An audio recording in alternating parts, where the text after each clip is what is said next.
the end of the meeting, we were saying, well, let's see how many years you all have. I think we have to measure this in centuries.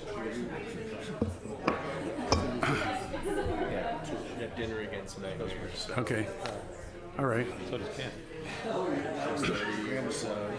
Okay, you guys ready? And You guys ready? You guys ready to go? You ready? Okay.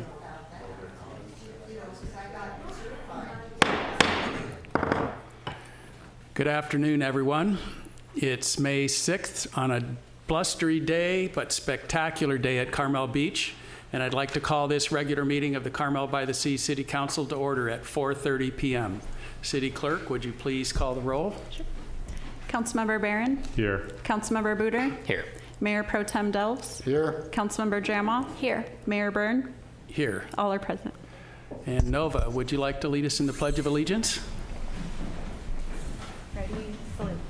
I pledge allegiance to the flag of the United States of America and to the republic for which it stands, one nation, under God, indivisible, with liberty and justice for all.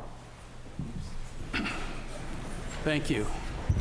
I'd like to remind everybody here that we had a really interesting council meeting last night, a lot of interesting debate and friendly debate, I might say. We had a good showing of the public here to help us with those debates, and there are some issues on there that I think are very important, and any of you who were there know what I'm talking about. So you can go on the YouTube channel, and the nice thing about that is you can scrub forward so you don't have to listen to everything, but there are some interesting things, especially about the wildfire issues and water and some other things. So I highly recommend you go take a look at that.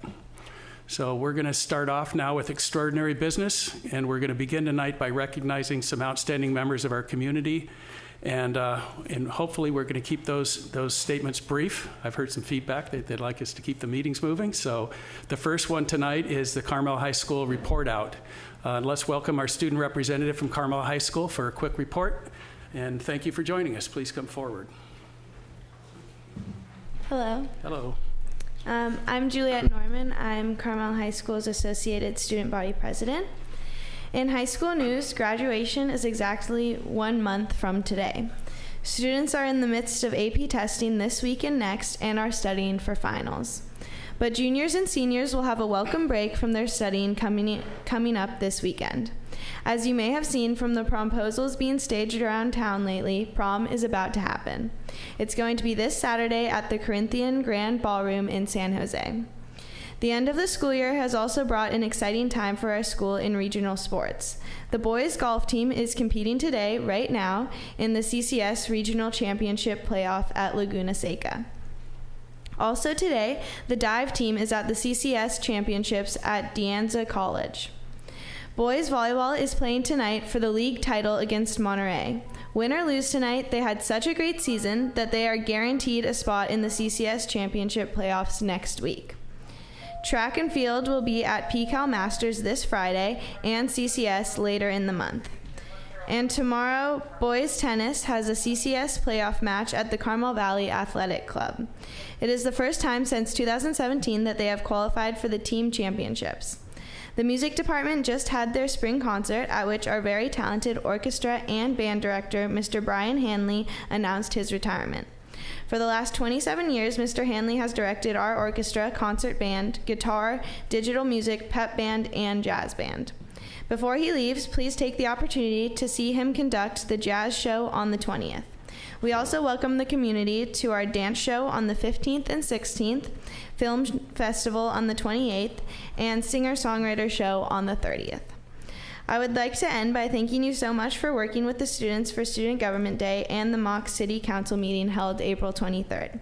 It was an amazing opportunity, and it helped us to understand the importance of our local government and to appreciate how the decisions you are making affects each and every one of our lives. And we had a lot of fun, too. Thank you. Yes, thank you. And we had a lot of fun, too. And I have to say, for those of you who were there, it was simply amazing. I was a little jealous, actually. They had some really good ideas. So thank you so much for doing that. Thank you for keeping us connected with our youth and our future leaders. All right, next we're going to go to the nonprofit spotlight. Each month we pick a nonprofit that I find, and I want you to learn a little bit about. And we're going to be shining the spotlight on a vital resource for our young residents, the Carmel Youth Center, tonight. Keith Pageant, their new CEO, will be giving a short presentation on their current activities. Keith, come up and share your update, please. I'll keep it short as you instructed me. Yeah. Mr. Mayor, Chip, council people, thank you very much for inviting me to talk about my favorite topic now, the Carmel Youth Center. I don't think it's well documented that it was started in 1949 by Bing Crosby. It's no secret that we had our issues about a year ago, but I'm here to tell you that's behind us. We're moving forward. We got a great all the new programs that we started at the center. We're reimagining every room. We have great programs like STEM, cooking, art, lifestyle, healthy lifestyles. We have a golf program that's taught by Pebble Beach pros. How many people are golfers? Oh, that's too bad. If you're a golfer, can you imagine being taught by a Pebble Beach pro? I mean, It doesn't get any better than that. Yeah. And I'm proud to say and excited to say we're going to partner with the LPGA, the Ladies Professional Tour, to do a specific girls program. And we've got what's the name of the program, the bar downtown? First Tee. What is it? First Tee. Links Club, yeah. We're partnering with Links to That's have the nice. kids come down there and use their facility. I'm also excited to tell you that we're doing a leadership program this summer for middle school and high school students, run by Barry Few, who does the Carmel Leadership Group for adults. I'm working with him to tailor-made this program for young students, but it'll be leadership principles that he's so good at. We've also reimagined our theater. Probably most of you have been there and seen the theater. There was talk about doing something else with it, but we decided to keep the theater. We got a donation to put a 98-inch TV in the theater to show movies to the kids, and we're going to have a special grand opening of the theater in the summer and for donors, and show Clint Eastwood's Don't Pay Main Street in the theater. So we're excited about that. You probably are aware that our fees are very modest. In fact, we make sure they're the lowest of any program in town. But some folks can't afford that. So we have a scholarship program, and we just learned this week that we have 2 donors that will match up to $3,000 for scholarships. So if anybody would like to help us bring kids to the facility who can't afford it, please contact me. We also are inviting the public to come to the facility, and I hope you'll be there tomorrow for the Chamber's event that's at the facility. On May 15th, we're hosting the Carmel Residents Association meeting. We're going to have the police department flip flapjacks at the facility on May 31st. In July, we're going to host a Rotary meeting. And this summer, there will be a lot more programs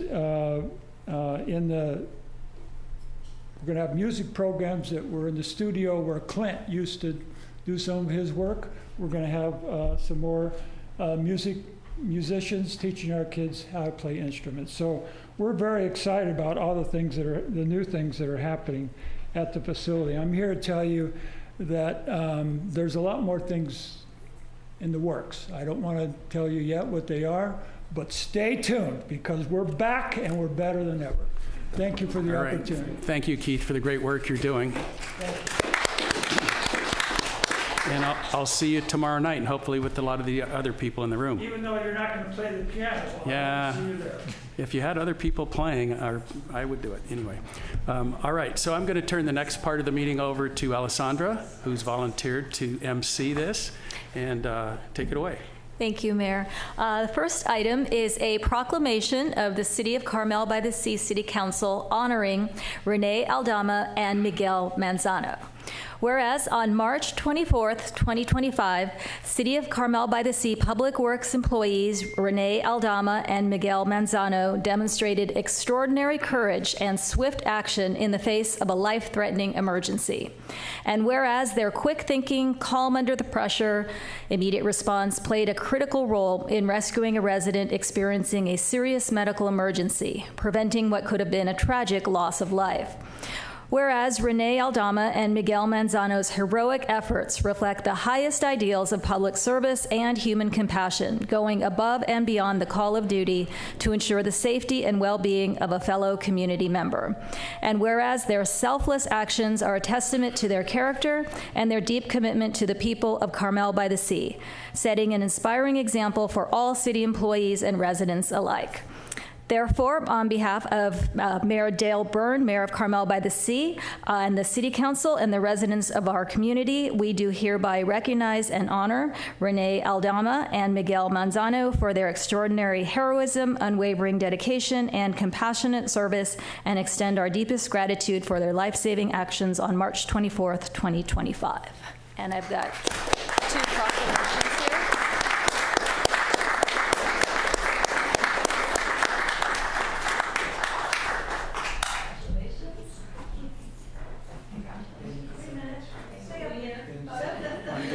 Get a picture.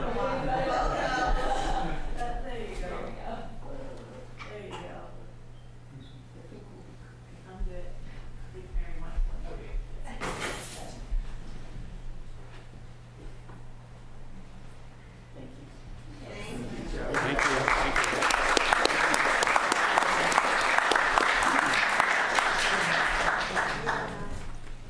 Okay, part 2, speaking of public works. This is a proclamation of the City of Carmel-by-the-Sea City Council recognizing May 18th through 24th, 2025 as National Public Works Week, People, Purpose, Presence.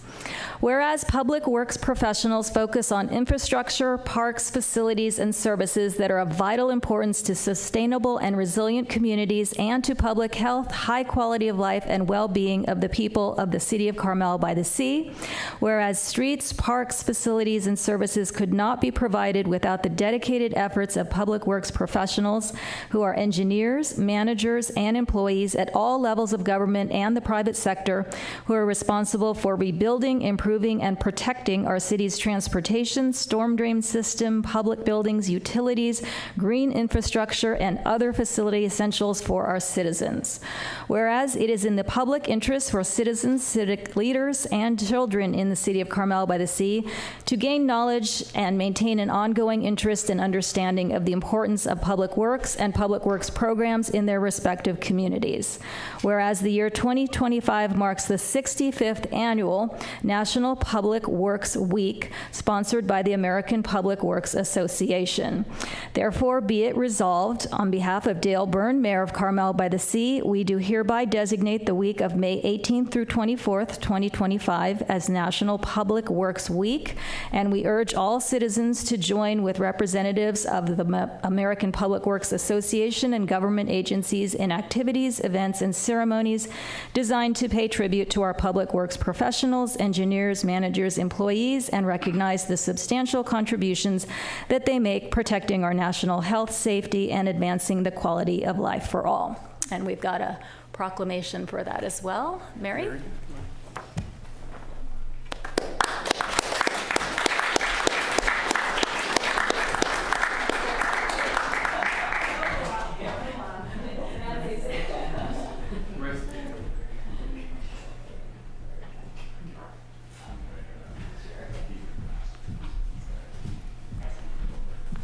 Thank you. Well done, Alessandra. Thank you. We certainly appreciate everything our Public Works team does, often behind the scenes and always with pride. And we have been seeing them out on the street lately, and I really thank everybody for thanking them and letting them know how you feel about it, because it's been outstanding what they've been doing. So finally, we're going to welcome our partners from See Monterey, who will provide a brief report on regional tourism and its impact here in Carmel. Rob O'Keefe, who is a Carmel resident, I might add, is going to give us that update tonight. Hi, Rob. Mayor, thank you very much. Council members, thank you for your time. I'll keep it brief. I was warned by Nova to keep it brief. It's spread. And so we have a larger presentation that I'm going to go through. I'm going to just go through a couple of the highlights, so I'll go through this pretty quickly. Number one, just to remind everyone of our vision, and also remind everyone, I've been part of this organization for over 12 years. First as the running marketing and then the CEO, and we've come a long way since then. I'm not going to go into all the detail. We will be speaking, I'll be speaking on a panel at the Carmel Residents Association next week, so you're all invited if you want to hear more elaboration. But our focus is on what tourism's focus is, and that's economic development and quality of life. The most important thing about the tourism economy is not the tourist. They're important, but the beneficiary are our communities and our residents, and that's core to our vision, that's core to our mission. You received this a couple months ago, so I won't go over much of it, but we send, tourism is an investment. We appreciate your investment in the program. And twice a year, you get a report that looks a lot like this. It demonstrates what have you invested to first half of the year, and what is ROI measured in a number of different ways. The things I would point out, a couple things. One, in the upper right corner there, economic impact, that's for groups and meetings. And while groups and meetings aren't the core of the Carmel experience, there certainly are some, and they're very, very valuable business. You'll see in this report that at the middle of the year, we had 3 groups booked. And right now, as of today, we have 5, 4 at La Playa and 1 at Carmel Beach Hotel, and netting in a total economic impact of about $110,000 just from that part of your investment. The other thing I'd point out is one of the most important things for us as an organization, get potential visitors to our website and then get them to one of your businesses, because that's an opportunity for someone to knock on the door and say, I want to book something, reserve something, do something. So it's very important for us to get them from us to you. Upper right-hand corner, partner site conversions, that's almost 33,000 people coming from our website to one of the businesses specifically in Carmel-by-the-Sea. So it's 33,000 opportunities for business, and just slightly below that, PR, ad equivalency. We measure ad equivalency is if you ran an ad, it would cost this much, but you got a story, and we value it at that much. Almost $700,000 of value in the PR program that we do, and we do it quite closely with Visit Carmel. We work very, very well together. In fact, Amy Herzog is on our board of directors, and we've worked together very well for since I've been here, and it just keeps getting better every year. I'm going to skip to, we've got some nice stuff in here if you have time to look at it on your own, and I'm always available for questions, but what's next? MCT 2030. We did a report that we published last fall, Monterey County Tourism. It looks out towards the tourism window for the entire county between now and the end of the decade, and what's going to happen and what do we need to do about it. One of the things that's going to happen is that we're going to have more rooms in the county, about 1,000 new rooms, which is about a 10% increase in supply. And we're going to need to be able to attract visitors to fill those rooms without taking away from the current occupancy that your hotels and lodging partners, as well as others, are enjoying. There's not a GM in this county who's not going to look at me sideways if they start feeling like they're losing share to the Kimpton and PG when it opens. So we've got a bigger job to do and a bigger mission ahead of us. And again, it's from the collaboration with you, with Visit Carmel, and everybody that we work with. This study that was published, it was based on a resident sentiment study. We went so far as to ask residents, get this, what do you think of tourism? Almost 80% around the county, we get it. It's important, and we know we need to promote it. And we also did a visitor profile study and that, see where people are coming from when we need them here. We need them here in the off-season. That's no surprise, and that's our primary focus. But getting those 2 key pieces of information, and when we did this survey, we also went out to stakeholders. We did surveys. We surveyed the Carmel Residents Association, and we asked them, what do they think and what do they want out of tourism? They get it, they know it's important, and they know that we need to bring tourists here, but we need to do so in a balanced, managed way. So the last point I'll bring you to is our responsible travel program. We had formerly called it Sustainable Moments. Our tagline at the time was grab life by the moments. And if you're going to ask people to come here, you got to teach them how to behave here. Our new tagline is "Find Your Way Here." Our new responsible travel program that's we're putting a lot more into it now is called The Right Path. And The Right Path is focused on making sure people, before they get here, we're talking about how to be responsible and respectful and treating our destination, our community, as if it were their backyard. And so we're putting a lot more effort and resource into this program. If you've seen in the Bay Area in the summer, we have pictures of otters saying "adore responsibly" before they get here. You'll see in about 4 weeks on MST buses, same type of messaging. Plus there's a lot of other things that we do so that we make sure people understand that it's really important to treat our destination as we want it treated. And it's also good for business. This is something that the hotels get behind, and all the many restaurants and other attractions that we work with. They know that this is important. We have to preserve our way of life, and we have to invest in that. So there's also one other thing that I skipped over real quickly. When it comes to dealing with the challenges of the future, we got to get innovative, and we're doing new and different things. And I'm happy to say that we're doing a culinary event in New York City at the end of this month with the James Beard Foundation. We're bringing Chef Johnny Black, we're bringing Chef Cogley, and we're bringing a couple other chefs to put ourselves on that culinary map. We have a stamp from, in Carmel in particular, has a big claim to fame when it comes to culinary, and people will pay to pursue their culinary passions. And all this uncertainty that we're dealing with, there are those who will continue to invest in pursuing their passions, and culinary is huge for us. So I'm very happy about that, and I'll be very happy to share with you the results of that when the time comes. And I'll cut it off there. Mayor, if there's any questions I can answer, I'd be happy to do it. I have a question. So how do you think your responsible travel program, your environmental stewardship program is working? Have you received feedback from people like us in different cities in the peninsula regarding how effective they think it's being? Well, in the resident sentiment study, we know that they said it's important. So that's one of the most important things that we're doing that. And they recognize that it's being done. To what degree, we didn't really measure. But I'll tell you this, just anecdotally. The National Marine Sanctuary of Monterey Bay, this is about a year ago. Somebody on their board was driving through the Bay Area and saw one of those billboards. They wanted to know who did that. And they found their way to me, because I wasn't the first person that they thought did that. And they said, "So See Monterey did this?" "Yes, we did." "Well, would you come and show us what you're doing here to our board?" So we went to their board meeting and walked out with a letter of commendation or appreciation for what we're doing. Because at once upon a time, when it came to conservation, particularly with the Bay, they thought tourism was, no, we're at odds. They saw that we actually have the same goals in mind. You have to preserve what we have here. Conservation is absolutely essential, and teaching people how to stay on the trail. All the other things that we're asking people to don't, for God's sake, pet the otters. That's a bad idea in any place.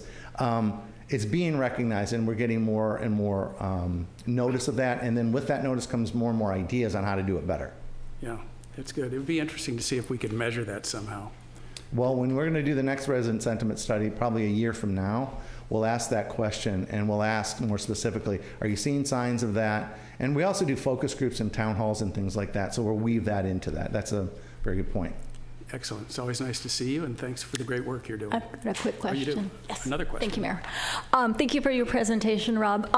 So the way the agreement is that 3% of the TOT, which is about $270,000, goes to the marketing. Yeah. So what I would like to ask is maybe something you could consider in the future, and I'm sure it would have to be amended. Maybe this is not even possible, so you can go ahead and just tell me that. Perhaps giving a fraction of that towards downtown beautification, because it's something that the locals and the visitors would benefit from. And if you just look at, for example, 1%, which would be a lot, would be 90,000. Even 0.5% would be 45,000 a year. So would there be a way that you could amend it so that just a little bit of money could go towards keeping the downtown looking nice? And I think everyone would benefit from something like that. Yeah, I don't disagree. And beautification is very important to us. It's also very important to the Monterey County Hospitality Association, and that's something we've been talking more and more about. Our bylaws are, the dollars come in, you use them for marketing. And we're kind of locked into that. That's not something we couldn't take back to our board and revisit, so there's not a problem. So I'm not saying no, I'm saying we'll definitely take a look at it and see where that goes, and I'll follow up with you personally on that, or with everyone. And I wasn't going to bring it up, but we also invest ourselves personally in beautification. We had our team here last week. A group of us came out and actually participated, and we'll continue to do that. So we're going to do that. We're going to encourage others to do that. We're going to work with like Cal State Monterey Bay. We're talking to them about how we can work together for, roll up your sleeves beautification. So to the degree that we can, we will, because I know it's important. Thank you. Anybody else have a question? Yeah, I can vouch for his 10-person team came down here, and they worked hard. Kelly Burke, who's in charge of the downtown group, was very impressed, and I understand another 10 are going to come soon. Yeah, no, we're talking to several actually. Yeah. And we've got 24 people on our team, and they're all impassioned about what we do, and very, very proud of the communities that we all live in and we all call home. So when it's doing something like that, you really feel like you're digging in and you're making a difference. And so everyone came away from that experience very thrilled. Thank you, and the Del Mar Beach parking lot looks much better because of it. Thank you very much. I think we have a part 2 that we didn't finish. We're not done, Yeah. so we'll be back. Okay, thank you. Thank you all. All right. All right, we're now going to move on to public appearances, and we're going to open the floor for public comments. At this time, members of the public are entitled to speak on matters of municipal concern that are not on tonight's agenda. Each person's comments shall be limited to 3 minutes or as otherwise established by the chair. For all public comments, persons are not required to provide their names. However, it is helpful for speakers to state their names so they may be identified in the minutes of the meeting. Under the Brown Act, public comment for matters on the agenda must relate to that agenda item, and public comments for matters not on the agenda must relate to the subject matter jurisdiction of this legislative body. If a member of the public attending the meeting in person or online remotely violates the Brown Act by failing to comply with these requirements or of the Brown Act, then that speaker will be muted. How many people are planning on making a comment tonight? Just one. Are you guys sure? And one online? All right, come on up. How you doing? Good. Everything is getting busy. I'm Hella Rothwell, and I'm president of the Carmel Gallery Alliance that puts on the Carmel Art Festival every year. And it's upon us again, May 16 to 18 in Devendorf Park. We're very excited about it. It's going to be really nice. So I hope everybody comes. It's free to the public, except for our gala that night. If you purchase a painting, you get 2 tickets to our gala with some of the really great wines that is provided from tasting rooms around town, and some really good food that we're putting together still. So I hope everybody comes. And we're closing Mission Street this time, Saturday, just for the day, because all of the artists, over 50 of them, are going to go around town and painting for 2 hours. And then they bring it to the street, and then we'll have an auction there that day, which closes at 2:30, and that's always a real crowd pleaser. Everything else, we have the artists come to town on the 14th and paint for 2.5 days and bring 2 exhibition paintings to us on Friday, and they'll be judged, and the buy now starts at 4 o'clock. We'll have some judging, including the mayor's choice, and who will be here, I'm sure. Yes. And that's really it. I just wanted to remind the public that this is happening. Thank you. It's amazing how fast it comes upon us every year. Yeah, right now we have a lot of live entertainment coming. We have Carlos Reyes, who's become kind of a fan favorite. He's coming again from San Francisco, and he's a Paraguayan harpist, and he's just fabulous. So you have to see that, and he starts at 6 to 9. We're looking forward to it. Thank you. Oh, good. Thank you. Anybody else? Last night we had some people that popped up right at the end. No? Okay, just one online. Will Ray, you can unmute yourself. Hi, everyone. Can you hear me? Yes. Hello. Hi, council members. My name is Will Rye. I'd like to take this time to request that the council make a plan to reopen applications for the Mills Act. I know that the council has heard this request from me once before. It's a little bit time sensitive for me.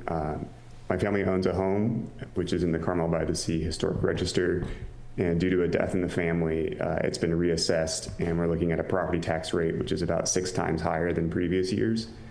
We'd really like to enter a Mills Act contract agreement with the city to help us continue to steward the home and keep it in our family because it's very special to us. So that was all I had to add today. Thank you.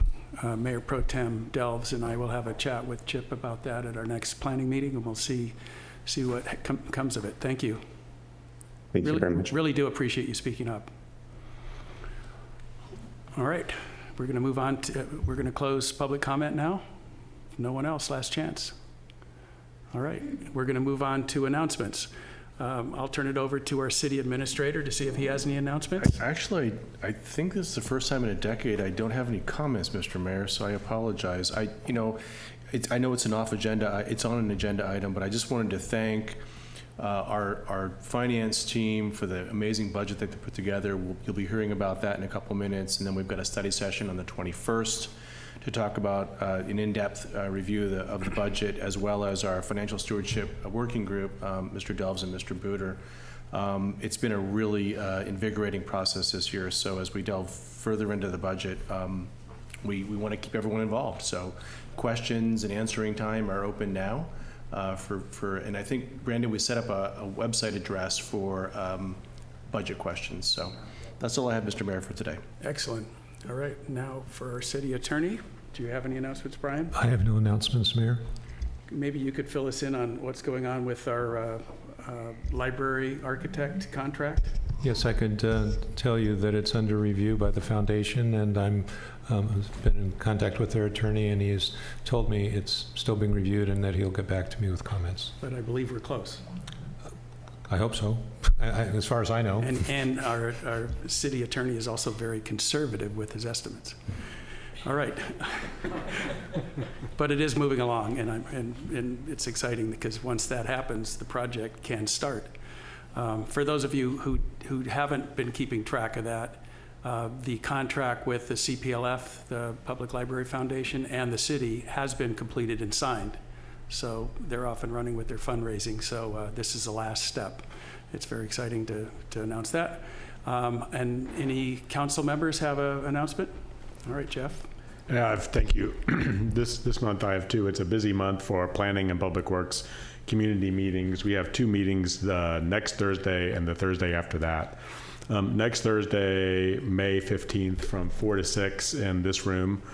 There's a Carmel LCP community workshop regarding sea level rise and sea level adaptation. So for those of you that are unfamiliar with the LCP is a couple of sections of our general plan that address how the city is a member of the coast.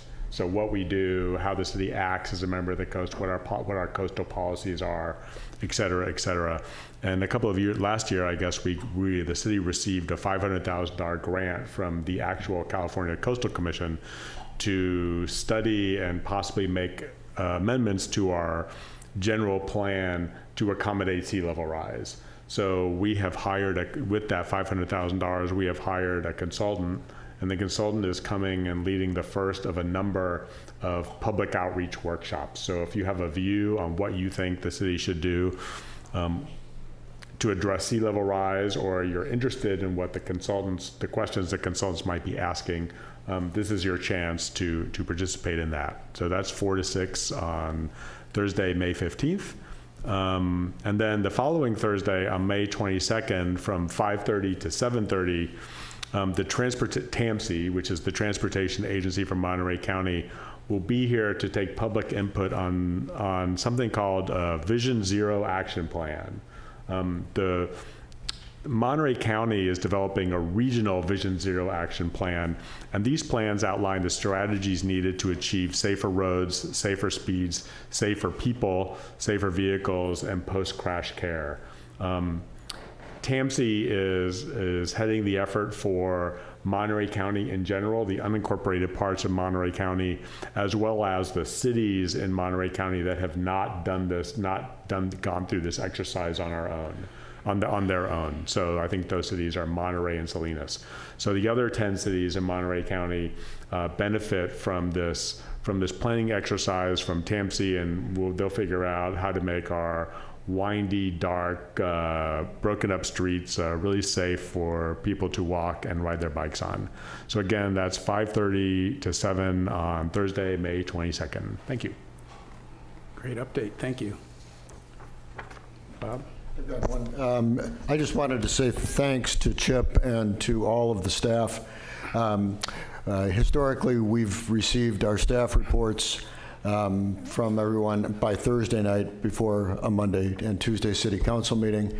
That's the Word document version of things, and we often never saw the PowerPoint, which is really what the presentations are, which are summaries, until sometime Monday, even Tuesday morning.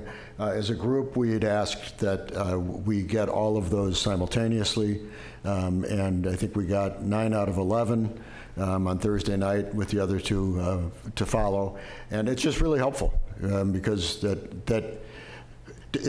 we all have our own way of reviewing ahead of time, but I found it very helpful to look at the PowerPoint first, because then I know what your summary is. And then I go back and read it all, and it helps me organize my thinking, and I also know a little bit more about what's coming at me. So thank you. I know it's a lot of extra work, and I think we all really appreciate it. Thank you. I definitely second that, Bob. It was very, very helpful and much appreciated, so we appreciate the work the staff did on that. I've just got a really quick item, something that we learned today. So the Coastal Commission was going to be hearing our city's wireless ordinance, and they need to approve that. But apparently there's been a delay, and so for those of you that were planning on either speaking or even going up there on Thursday, May 8th, that has been delayed, and we're thinking it's going to be next month, but please stay tuned to the Friday video with Brandon and Chip. They will give you updates on when that will be rescheduled. Thank you. All right. I'd just like to take a moment to thank everyone, Leslie, Val, the whole Public Works crew. I'm sure that Ashley had her hand in it somewhere, for organizing and everybody who participated in the Earth Arbor Day event at Devendorf Park. It started off a little rainy. We were a little nervous about it, but it turned out to be a beautiful day.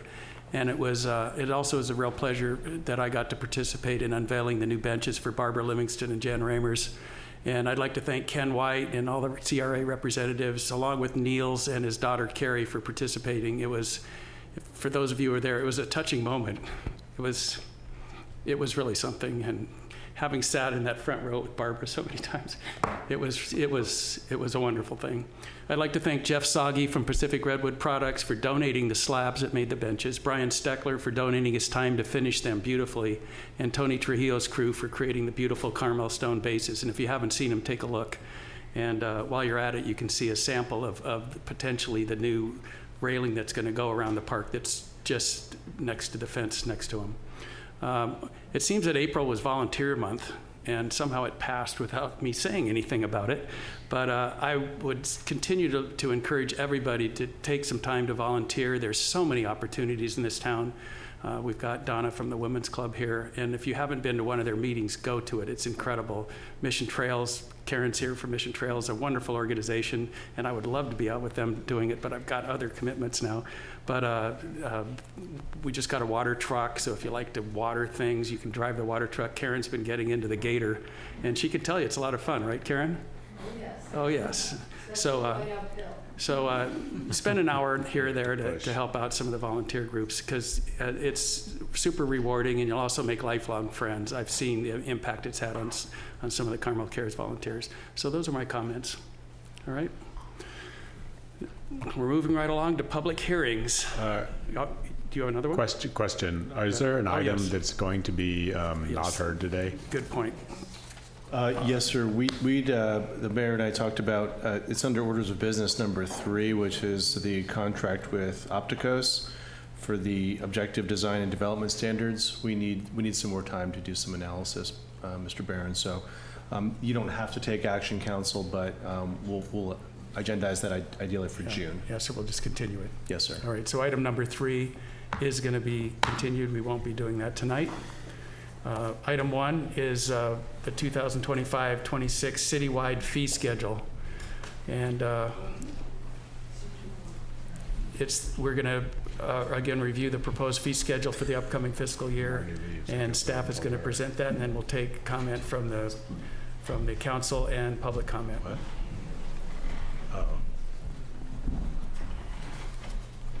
Sorry about that. Everybody's told.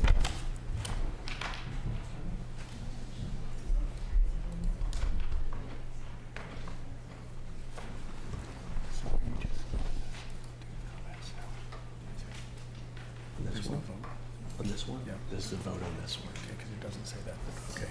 All right, I got Let's it. adopt the resolution, yeah. Okay. Yes, sir.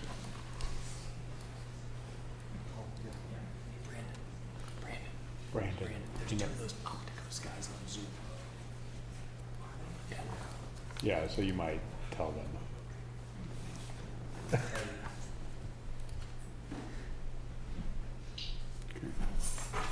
All right. Good evening, Mayor and members of the City Council. Tonight, the City Council reviews and approves the proposed fee schedule for the 25-26 fiscal year. These fees are for services provided by the city directly to individuals, and as such, the city is allowed to recover some of the cost of delivering those services to individuals. So the fees represent the costs identified in a study that was done in 23-24 fiscal year. Now, it's been updated for CPI in the prior year, and we're updating it for CPI again this year, the CPI of 2.4%. Next year, we're going to go ahead and get that study done for all of the departments and get it done as soon as possible. So right now what we're doing is we're just going to do a CPI of 2.4, which is the Bay Area CPI, which is set up, and then get this schedule running. So the way it works, or in this set you have before you, basically it's a carry forward of that study, updated for the second time for CPI, but there is some additional kind of nuances to it. The fee schedule includes community activities and library fees that had been left off of it for quite a number of years, so it's bringing those in and then bringing those up to date and getting them published along with everything else. It also seeks to clarify the fact that the ambulance service fees that we charge should be mirrored to the county's ambulance fees. So that was left off the schedule the last few years as well. So we want to get that in, get that running, get those up to date because they actually haven't been updated, and that's a significant difference to our collections. So the amounts noted on the fee schedule represent, let me see, basically, they're the study of all the time that people take to do the services, and that's what the time study is all about. And so then we just do the CPI on top of that because it is a lot of time taken to do that study of activities. So let's see. What's not included in the fees tonight? We do want to come back. There are some additional fees that we think should be on the schedule. We don't have the time studies done for them yet. They weren't done in the last cycle of studies. So we want to do is get these fees in front of you now and then come back when those studies are done. We probably are also going to bring back a way to potentially offer some waivers of fees, because the conversation that came out of our last review of this list was, gee, some of these are really expensive and they can be quite a burden. And our new folks in planning have found some ways to potentially allow us to waive those fees. And then again, I want to emphasize that I'd like to get a cost study started as soon as possible so that we can get our fees tuned up. We generally do it on every third year, and there's no reason to wait until March. We want to get studied now and start to get in and give us a good amount of time and get all the departments involved. We have a couple new department heads, so they may be looking at more efficient ways of doing things. We want to capture that in the fee study as well. So, but for tonight, where we're at is We're recommending that we continue the fee study as it is, put that little bump on for CPI, and then the way it works is, by the way, we started this process 2 months ago. This is the second meeting. We talk about it tonight. We approve it tonight. It takes 2 more months to get it running. And so some of those fees are pretty significant. We want to get those out and running, the ambulance fees, for example, as soon as we can. And then that'll give us a little bit of a reset while we then have time to do the study. So any additional, any questions that we have on that? Otherwise, that's the list that you have in front of you. Yep. I've got a question for Jamie. Thanks for the work that you've been doing on this. Could you give us just a quick idea of some of the ones that aren't included that you're going to be potentially adding? So one of the things we've been looking at is that in planning, we're not catching all of the potential activities that are happening. We're not catching all of the impacts to operations that are happening. So we're probably going to be, there are certain instances, and this is, I'm not the expert, but there are certain instances where we're doing additional levels of work and we're not charging the fees for those. And particularly if somebody's coming in late or after the fact and we're having to go backwards, catch up that work and bring it up, it takes a lot more time. Okay. And so we're going to get that in. If you take a look at it, we have a significant difference between recovered costs and operating costs in the budget for that department. And so it's obvious that we need to do some work in there. Okay, thank you.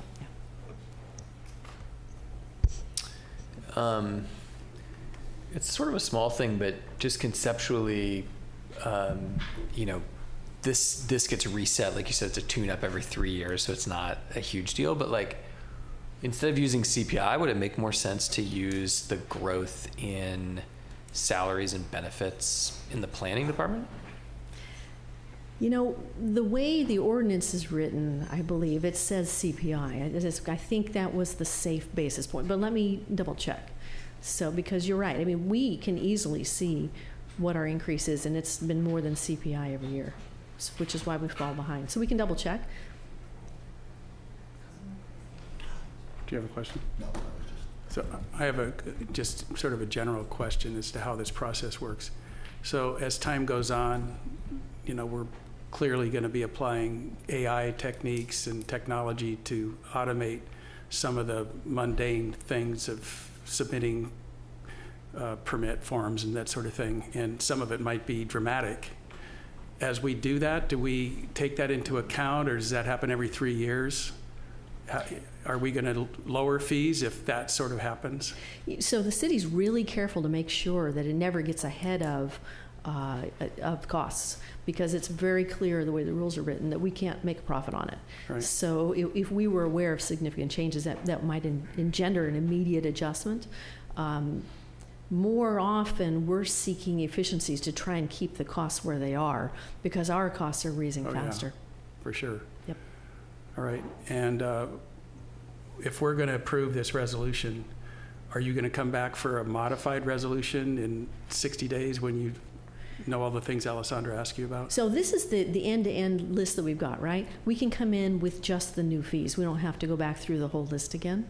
Okay. But once the study is done, we'll bring back all the fees that have been studied. So you can tack on additional fees to this resolution without coming back to us for approval? Correct. Okay. Given the 4-month timeline it takes with notifications and approvals. Okay, good. All right, so. I just, a comment, which is, you're saying it, that with the time study, in those instances where we are trying to cover costs, and this is most often in the planning department, I believe, that we, what does it really take for this type of permit or that type of permit or this type of process, or and cover 100% of the costs. And I just want to applaud that and reiterate the importance of that the planning department, it can't be a profit center, and it'll always be a cost center, but maybe it could be a less of a cost center. And to the extent that's true in some other areas as well, I think with the ambulance is a great example.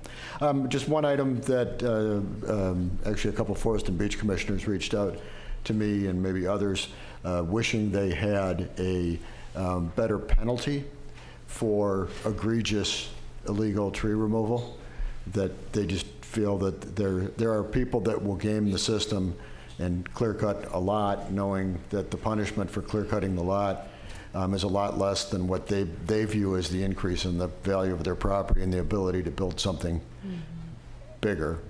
So I think that's something we need to look at. Yeah, thank you. If you notice, there's no penalties on this, it's just fees. So I think that's a whole nother list that we need to examine and bring up. And So- Chip, I think we talked about it. So, maybe the best source for those conversations is to go back into Forest and Beach Commission, similar to the Planning Commission, if they have similar situations, like unpermitted work, egregiously unpermitted work. That's a great idea. Thank you. Thanks. All right, thank you. So that was our questions. I'm going to open it up for public comment. Anybody? Okay, Donna, come on up.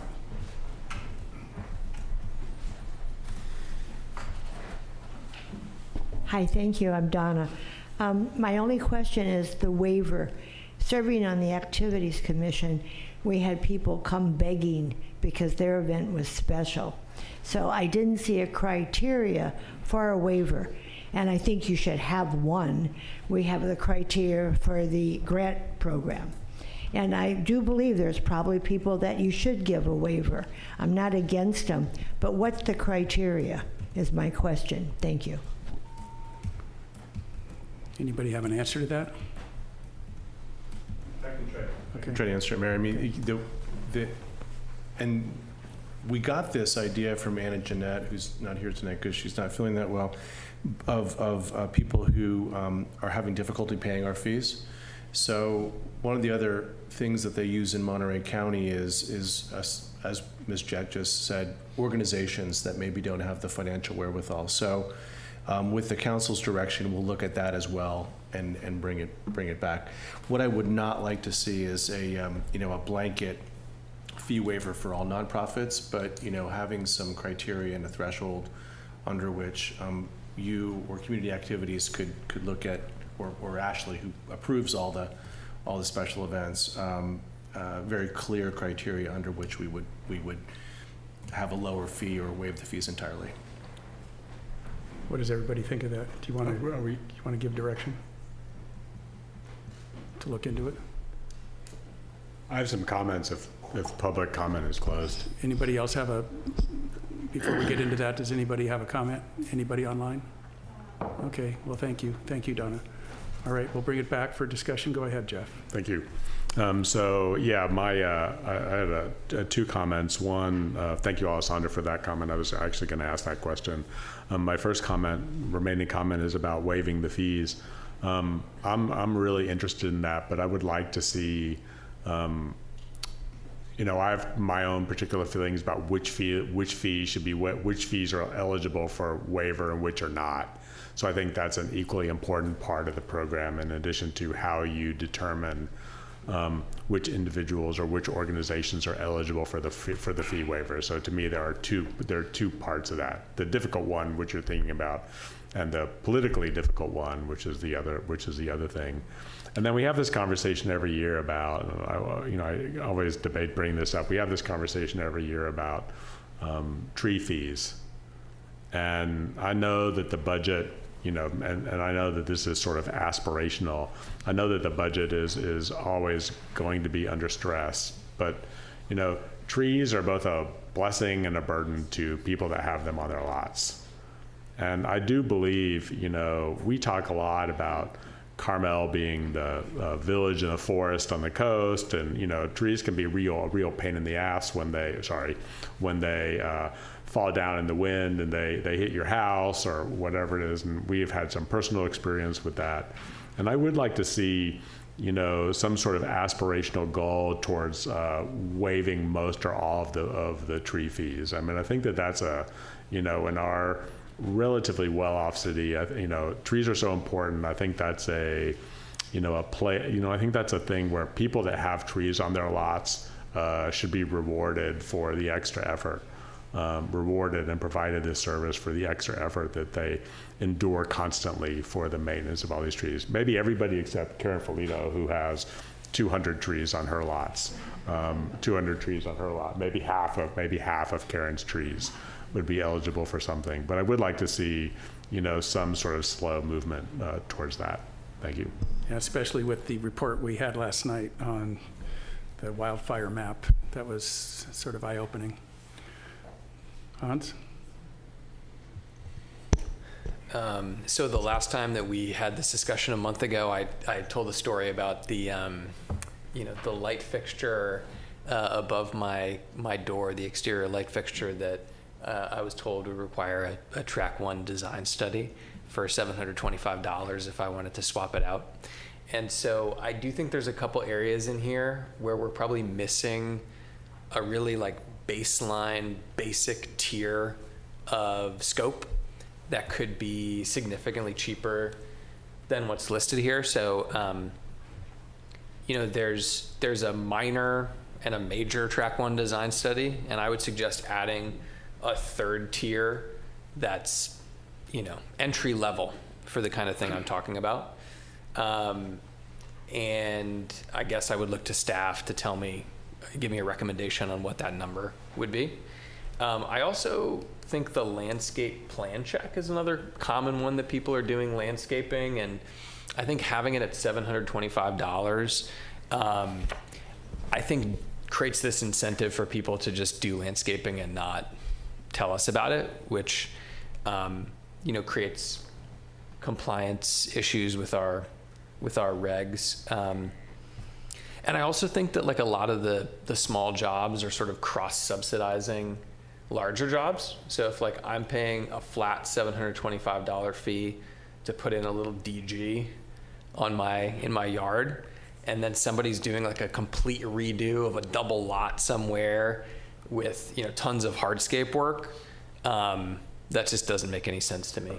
So I think again, having kind of an entry level landscape plan check would be a good idea for a number of reasons. So I know that you brought that up at our previous meeting about this. Have you had any traction on? Well, it didn't make it in here, so apparently not. So I'm looking to the four of you to give me some backup. Brandon, do you have anything to say about that? I think that, if I may. Yeah, go ahead. I think that Hans's idea is a good one, and I think that, if staff is getting ready to go down the road of having the fee study, the tri-annual fee study, I think that that's the perfect time to, take, Hans's idea and, look at all, to use his example, look at all the landscaping applications they've gotten and figure out where the middle ground is. And then when they do the actual comparison work of generating what the fees for particular jobs are, have 2 piles of jobs, and at least we can, separate it into 2 piles, if not 20 piles, and we'll fix 3/4 of the problem, 3/4 of Hans's issue. Come on up. I do want to clarify one thing, and I apologize. I must have been, asleep, as I always am during these meetings. Last meeting when you mentioned that, Councilmember Booter, but in that specific example, if it's truly just a light fixture over a door, it certainly wouldn't be a full track 1. I don't know who told you that. I hope it wasn't one of us. I have an email. Okay, please let's talk after this then, because maybe that's a training opportunity. At the very most, it would be the track 1 minor, which I think is $300 and some.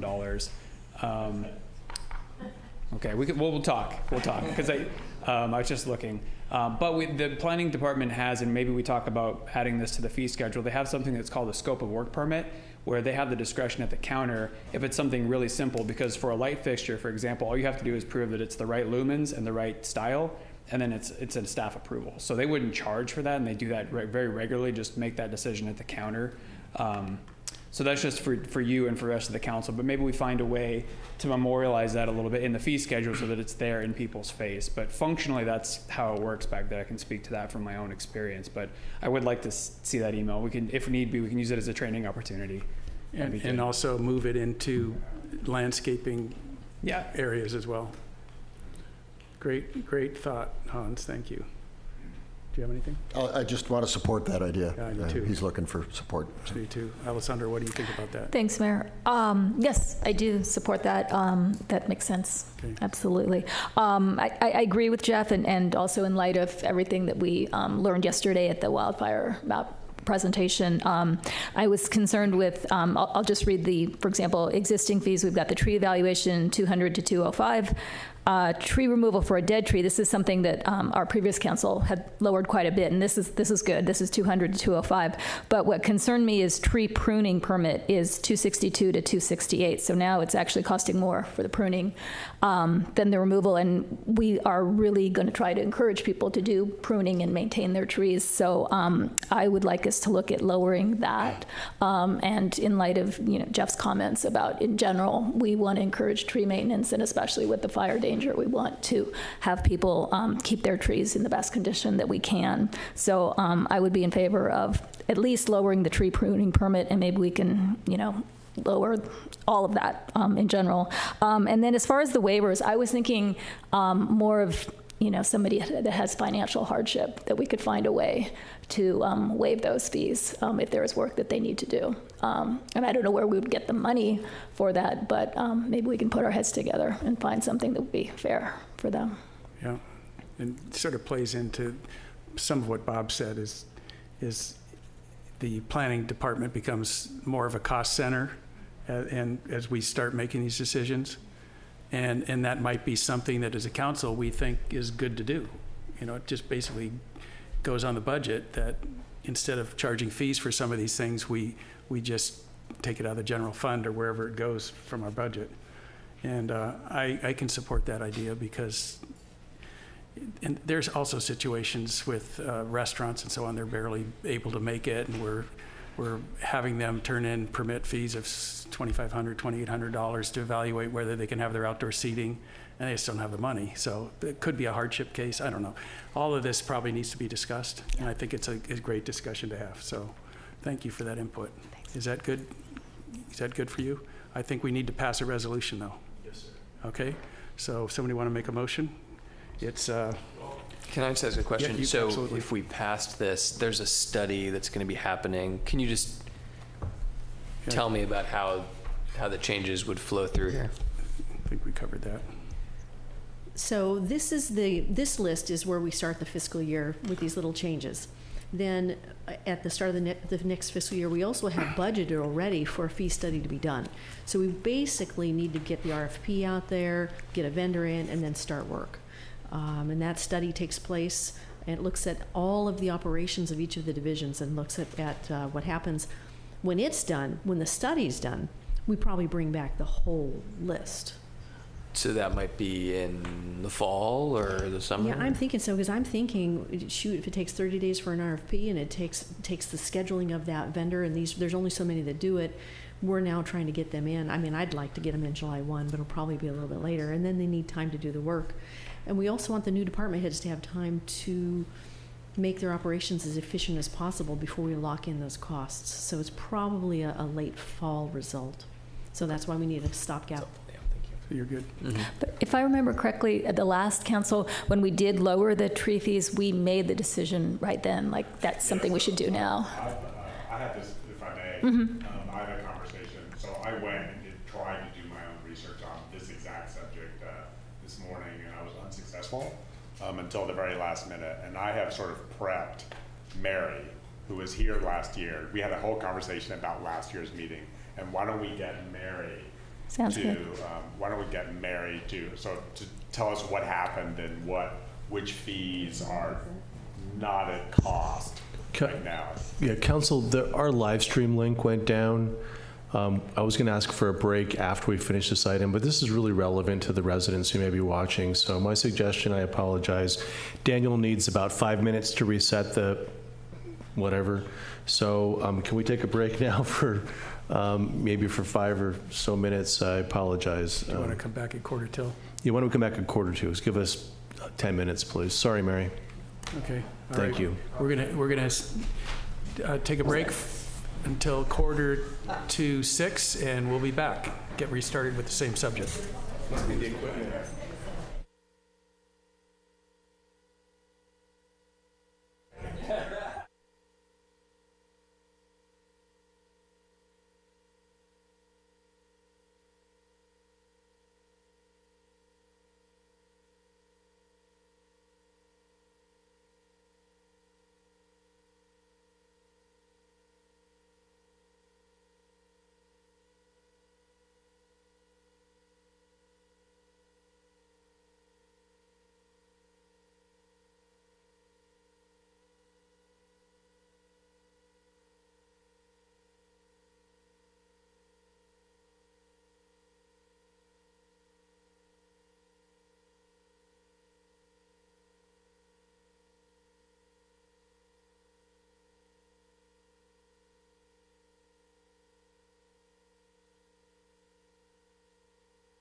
Or you're just really loud.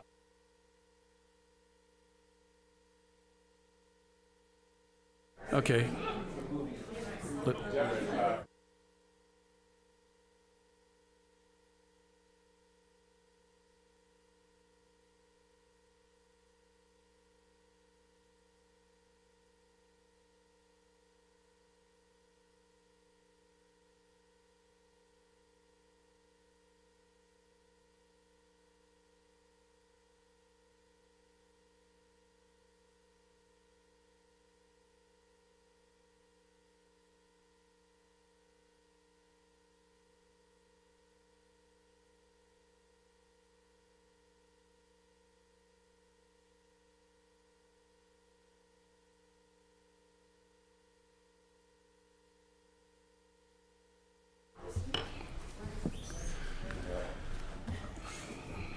Okay, we're back in session, and I believe we're at the point of receiving some information from Mary Bilsey, who's from Public Works.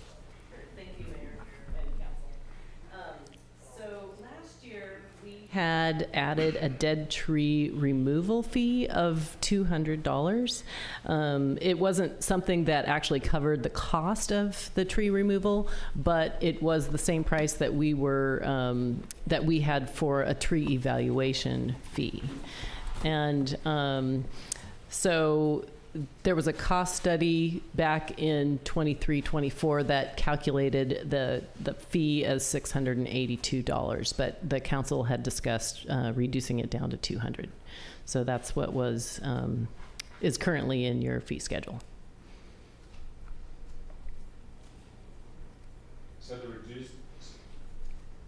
So these fees that are, so I have the fee schedule printed out in front of me. So the fees that are, these fees for the 25-26 fiscal year that are printed out here, these are reflections of last year's decisions by the council. They're not cost-based decisions. Correct. Okay, so one of the disagreements last year was the $1,891 appeal fee, and that was reduced. From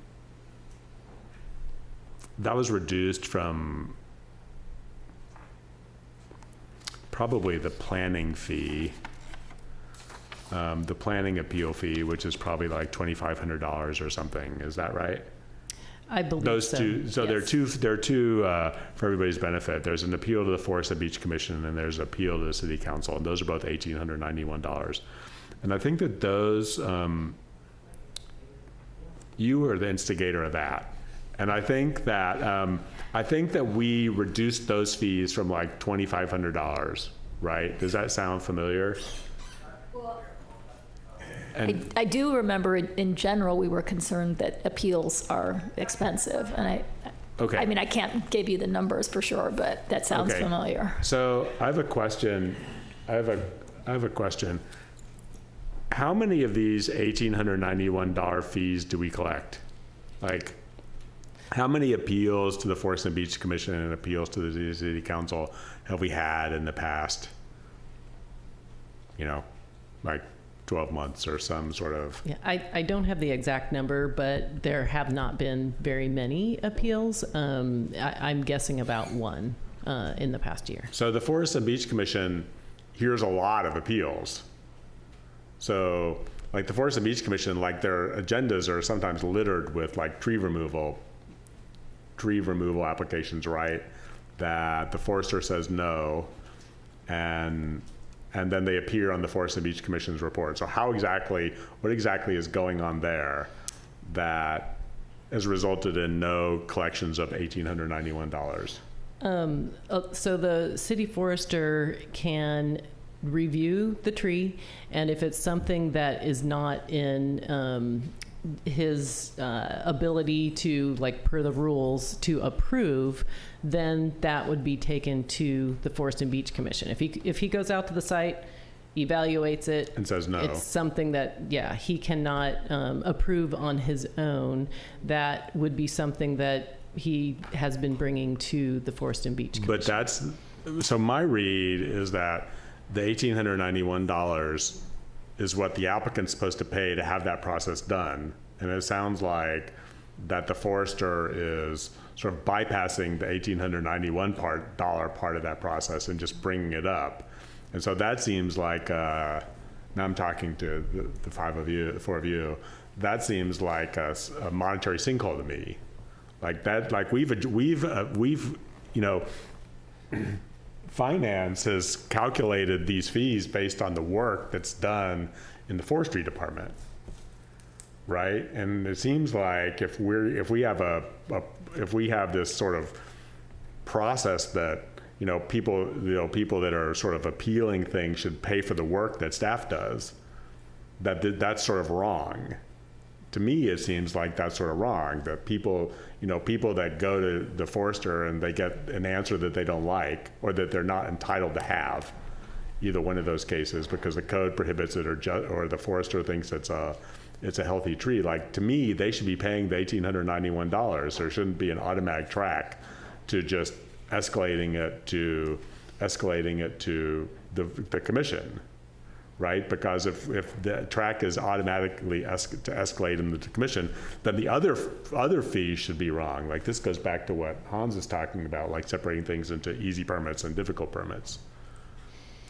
Yeah, I mean, that's something that we can review with the forester and the process. I'm not in the forestry department, so I haven't been even overseeing that. I've just been in attendance at the Forest and Beach Commission meetings. So we can take a look at that process. Brandon and Jamie, do you think that this could be lumped in with the other evaluations that we talked about previously, which Hans brought up? I'm interested in like fixing this now. Like, this seems like a process that's like, this is not a fee question. This is a process question that's sort of broken. Can I try? Yeah. Yeah. So I think the question I would have to follow up on Jeff is what is an appeal to the Forest and Beach Commission? Because I mean, Jeff, I think where you're going is saying if you disagree. Part of it is the forester sometimes will just say, look, I can't make that decision. I need the Forest and Beach Commission to make that decision. I don't know why, because I haven't been through it, but nothing to do with the actual But it's not really an appeal. Yeah. It's just he's saying, I don't have the authority to make this decision. The Forest and Beach Commission needs to make the decision. I don't think anybody should have to pay for that. And similarly, that I think we should be careful that if the forester says no on something and you think as a citizen that he got it wrong, I think you should be able to go to the Forest and Beach Commission and not have to pay $1,900. But that's what the fee is for. I'm curious. I don't understand what an appeal to the Forest and Beach Commission is, because I don't think it's. Oh, you've been on the Forest and Beach Commission. Well, I mean, we also have Jerry Montmorency in the audience, so we have a couple people here. But my take on the difference is it initiated by the forester, where the forester says, "Hey, I'm going to go to the Forest and Beach Commission to have them opine on something," or is it initiated by the resident? And to me, if it's initiated by the resident, that's an appeal. Well, my response to that would be that's sort of like a planning permit, right? I mean, if when someone walks in the door and files their Forest and Beach Commission, their tree removal permit, like, if the forester is saying, I can't legally give you permission to remove this tree, like, if the decision of the forester is no, this is not legal, then that person should be paying more money because the services that they're asking for the city are different. So can I suggest that, I think, Jeff, it's a good point, that maybe the Forest and Beach Commission is best equipped to go through this, because they're the ones that are doing it every month. And I think I would love and it's what we said before, I would like to hear from them as to what they think the fees related to the things they do should be, and when they apply and when they don't. Because otherwise we're just kind of up here making it up, and we're not doing it. We don't have boots on the ground. So that would be my suggestion. And to ask to do that quickly. I mean, we've got a new public works director coming on, and I think we have to give that a little bit of time, because there's a lot of things waiting for him. But thoughts? Chip, do you have any thoughts on that? I'm trying to read the code while I'm sitting here. And, you know, the code, which is in our zoning code, so it's chapter 17, so it's part of the LCP, talks about significant and, I guess, non-significant trees. Significant trees would be our big four, right? Coast redwood, coast live oak, Monterey pine, Monterey cypress. And it says that the city forester shall make a determination whether a significant tree can be removed. And then it talks about this appeal process. So I'm not sure that we've been doing it correctly. I'm not sure that the code's written correctly. But what I would ask you when Jamie comes back with the, I'm sorry, I don't mean to back to you, with the rest of the code the rest of the fee evaluation, that we do this research and be better prepared to talk about it and address what's happening or what's not happening. Yeah, so what I would say is, staff reports to the council and the commission sort of report to the council. And my expectation is that staff is going to make an attempt to follow the code, that the code is written, as the code is written. And if that's not happening, then, I'm not sure that you necessarily need to come back to us to follow the municipal code. Right, that's sort of on you. That's on staff. Yes, sir. To do that. Like I'm interested in what Bob says. I'm 100% interested in the points that Bob brings up. But I'm not particularly interested in like making ad hoc decisions to not follow the municipal code. Yeah, so I mean my assurance to you is that if we have not been following the code the way we should be, then we will be. Okay. So I'd like to get a motion going on this, but Jeff, Hans, Alessandra, in this motion, we can adjust specific fees. Did you want to lower anything related to tree removals? I would be happy. Well, we lowered them. Sorry. Oh, I was just going to say, I would be happy if we came up with something we agreed on the tree pruning permit to lower that, certainly in response to the fact that removal of the dead tree is $205. So tree pruning permit, do we want to say 100, 120, 150? I mean, that's how we did last time, is we just sort of came up with a number that we all agreed on, and we asked staff to lower it. I'll make a motion to approve the resolution that's in our packet, approving the proposed fee schedule with the addition of taking the tree pruning permit down to $199.95. Why don't we make it 205 so it's the same as, if you're suggesting 199, why don't you just make it 205 so it matches the others? Yeah, okay, 205. And that's it. That's my motion. Discussion? Second. Okay. Yeah, go ahead. Jamie's asking, it's a really good question. Brian, if we make this change, this is still adoptable this evening, effective 60 days later, right? Is this a reduction in the fee? Yes. Yeah. Oh, you can reduce the fees all Pretty the time. minor, yeah, okay. You can reduce the fees anytime you want. Okay, thank you. All right. Any further discussion? Any further discussion before we do roll call? Would anyone be open to making it a little bit less? Just tossing that out there. To me, if you're pruning, it should be less than removing a whole tree. What are you proposing? Pick a number. I'll say 120.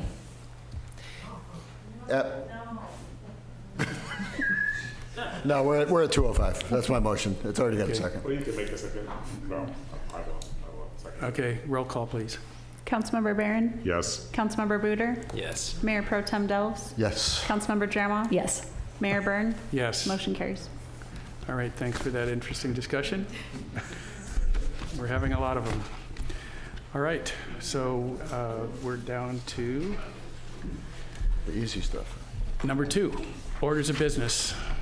Number 2, our next item is to receive the recommended budget for fiscal year 2025-2026. This is a major milestone, and I want to thank staff for their work in preparing it. Jamie, are you covering this again? Yeah, we'll get it started. You're getting full-time work here at the council. So, I was hoping for a big crowd because this is the fun stuff. So, good evening, my comment before. Mayor and City Council. So, this agenda item brings you your first look at the 25-26 fiscal budget. So, I know, you guys have been waiting all year for this. So basically, the way it works is tonight we're doing an overview presentation. Then on the May 21, we're going to be coming back and doing a workshop, a whole bunch of time sitting together working on this. From now to then, we're going to be having folks submit questions. You submit questions, everybody in the public submits questions.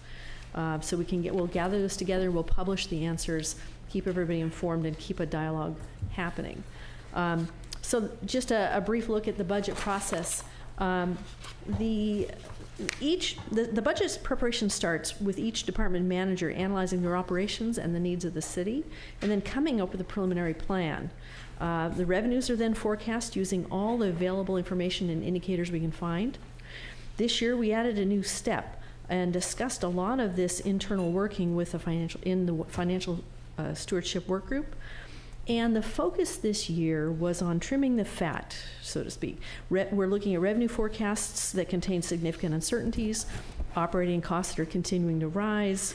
The proposed budget tonight includes new ways of looking at revenue and expense forecasting, and you'll hear that from me a couple of times as we explain what that means. We were seeking to eliminate the conservative room for uncertainties that existed within the prior budgets, and also to scale back operations where we could, and thus present a more realistic budget for us going forward.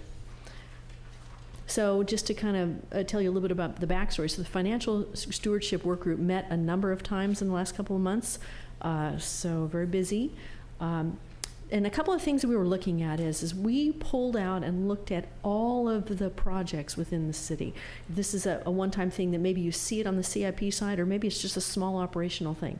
We pulled those out and looked at those in detail.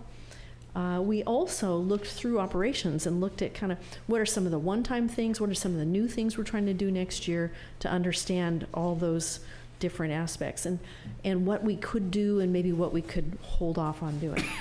So overall, compared to prior years' budgets, this year is different.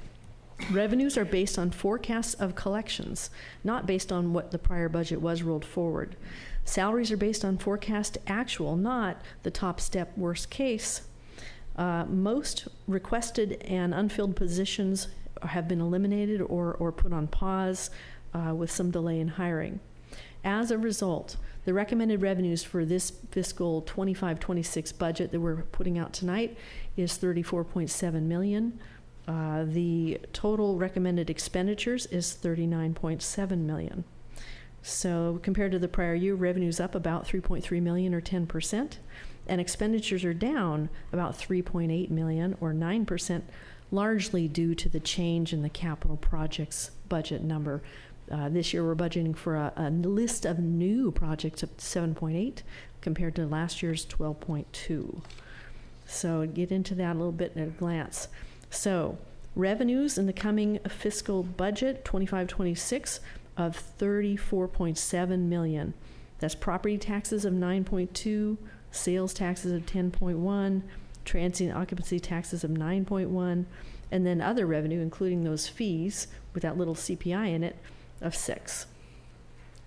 So total expenditures are 39.7, and as you can see, general fund is 28.6.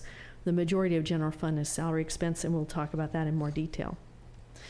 The largest single expenditure after salaries in the budget is the contribution we have to make for the unfunded pension liability. And so keep in mind, as a part of salary expense, we're paying for pension costs. Those are the live pension costs. But we also have a big liability out there from prior years, and we're chewing away at it. That is up 14% this year, and it's expected to go up a higher percentage in future years. So the other thing is not showing here is the city's been making a contribution to a 115 trust. That doesn't show as an expense. But the thought would be to potentially continue that. The original commitment was to make another $1 million commitment in the year 25-26. So the last thing on this list of highlights is capital projects. This list is new things. It includes public safety, hardscape, green infrastructure, technology, environment. It includes the second year of the forest 3-year catch-up plan. So this year, it was kind of lumped in and hidden inside operations. Now it's sitting in CIP and it's out there on its own. Also note, we are already planning on, not included on this new list, is carryover projects. Right now, we're looking at carrying forward about $3.8 million of capital projects that are underway right now. So they're not on this list because we're hoping they're going to be done through July, August, September. So, and we'll get some little bit more detail on that. But as a result, the total budget actually is $5 million short. Let's put it that way. We are using fund balance to pay for some of those capital projects because we only collected 34.7. That's what our plan is. Our total spending with capital projects is 39.7. So we are actually going to dig into fund balance if everything gets done on this budget by $5 million. So revenues at a glance, just to kind of look at the composition. This emphasizes the three-legged stool: sales tax, property tax, transient occupancy tax. Those three are 83% of the anticipated revenues. Charges for services is the other thing on the list that we talked about here. Charges for services, $2.7 million. So that conversation we just had, that's the number. And so that 2.7 is up 2.4% from the prior year. Right now, we're not anticipating changes in activities. We're just putting a little bit more aside for that CPI increase. So, major revenue assumptions, and this one's one of the big ones we are hinted at. One, we're looking at, first of all, forecasting what's going to happen right now. And in the past, we've kind of said there's a lot of uncertainty there. The revenues are not all in the door yet. We're not sure. We went ahead and made a forecast of this current year that we're in, 24-25, and we are expecting property taxes next year to be 1.25% more than what we collect this year. We're expecting sales taxes to be up 2% over what we collected this year. And we're expecting, there's two different kinds of sales taxes. There's 2% and 1.7%. And then TOT, we're actually expecting a decrease over what was going on this year. So, and to dig into that a little bit, forecast for TOT, we're looking at what we actually collected. The industry is telling us that they are thinking there might potentially be a decrease based on rooms and maybe a little bit of pricing pressure. So we're decreasing our revenue forecast also, not as much as they are actually forecasting. So we're hoping that that there's still some continued strength in that area. Sales and use taxes, they're also budgeted to grow slower than the prior year, but we still anticipate growth. And what's important about that is a lot of the other cities in California are not anticipating growth. They're already seeing declines in sales taxes. So when we come in and say, oh, it's only growing 1.7, that's more than a lot of other cities are forecasting right now. So overall, revenue is not that conservative in this budget. Expenses. You guys have seen the slide before. So we spent about $19.5 million on employees and benefits and the other costs related with them, $11.9 on community-based spending, a lot of the contractors and that sort of stuff. CIP, 7.9 new stuff, and a tiny bit of debt, $500,000. So looking at the composition of that overall, we see that salaries is the biggest section in this budget. And salaries do go up. Offsetting the increase in salary costs, some of our other costs did go down. So we're kind of balancing a little bit. And then the other thing is that you see that pension cost of 2.7, and that's definitely up, and will continue to go up more in future years. Another way to look at expenses is by department, and I think maybe a bigger picture of that might help. In general, costs are rising across operations. All of the sections of the budget have increased costs. The single largest sections of this budget are police and public works, right? And followed closely by fire and ambulance and administration. We also kind of dig into it a little bit and we say, that was mostly salaries. Let's look at the expenses that are not salaries. And on this slide, we're doing that. And the thing that jumps out here is fire. Because fire is provided as a third party, it's not in our salary expense. So it jumps out as a large contracting expense. So that's at the head of the list. And then, of course, Public Works is spending a lot on contract services, like janitor and gardening, and also supplies. All that's in there. So, key changes to the operating budget. Compared to the department budgets in the 24-25 years, we see some significant changes in this 25-26. There are several key positions that were vacant during this fiscal year, and we're anticipating they're going to be filled by the end of this fiscal year. So when they come in next year, we're going to have a whole year's worth of salary expense, adding up extra costs. We're going to save a little bit on supplemental contract services and overtime as we get those positions filled. So we overall, without any changes in assumptions, are going to have a bigger salary number for next year. Also, very critically, there's a lot of uncertainties in the economy right now, and we have budgeted most of the operating costs at a flat number. We haven't put a CPI in because we just couldn't figure out what the CPI was going to be. Are we talking inflationary? Are we talking recession? So we kind of budgeted all the other operating expenses flat. So salaries and benefits. In general, salaries went up 5%. The primary growth is occurring in the police due to filled positions and new positions. The growth would have been greater, but we changed the method for how we're doing this salary budget. And I want to get into that a little bit because that's a really big number. Similar to what we were talking about in the revenue, inside expenses are several changes to the way the budget for expense was put together. The largest change is that of budgeting for the salary expense in all the numbers.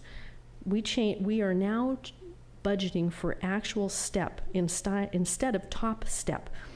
Because what we used to do is just say every position is at its top number. That's going to be a big bucket of money. We are now looking to see what we think each position will be, their actual step. Then that actually removes almost $2 million worth of cushion that was in the budget for expenses before. And that was helping to fill in for unexpected budgetary fluctuations. So now that fill-in room is gone. In addition, the budget recognizes the fact that it takes time to recruit and to fill positions. So we are anticipating that positions are not only all going to be filled on day one. So we're anticipating in these numbers that on average, they're going to be vacant about a third of the year. So some might be filled the first day, some might be filled in the last month, but on average, they're going to be vacant about a third of the year. And that's actually taking out of expense or lowering expense by another $600,000. So we've taken the salary expense number that we used to budget and dropped it down by several big assumptions. The fact that it's going up in that previous slide refers to the fact that we actually just have more salaries on the books and more expensive salaries on the books. So even though FTE hasn't changed very much, there's some big numbers moving back and forth in the salary budget. And that's why you have 100 pages in the budget book, by the way. So capital projects at a glance. As we mentioned in the beginning, the city is anticipating spending more than it collected in order to accomplish $7.8 million of new projects.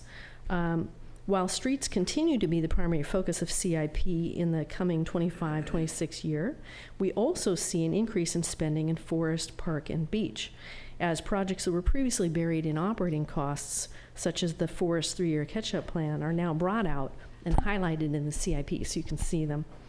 We're also seeing some significant new expenditures in the fleet category, as the city needs to pay for a new $400,000 ambulance, as well as continuing for the normal replacement of other service vehicles.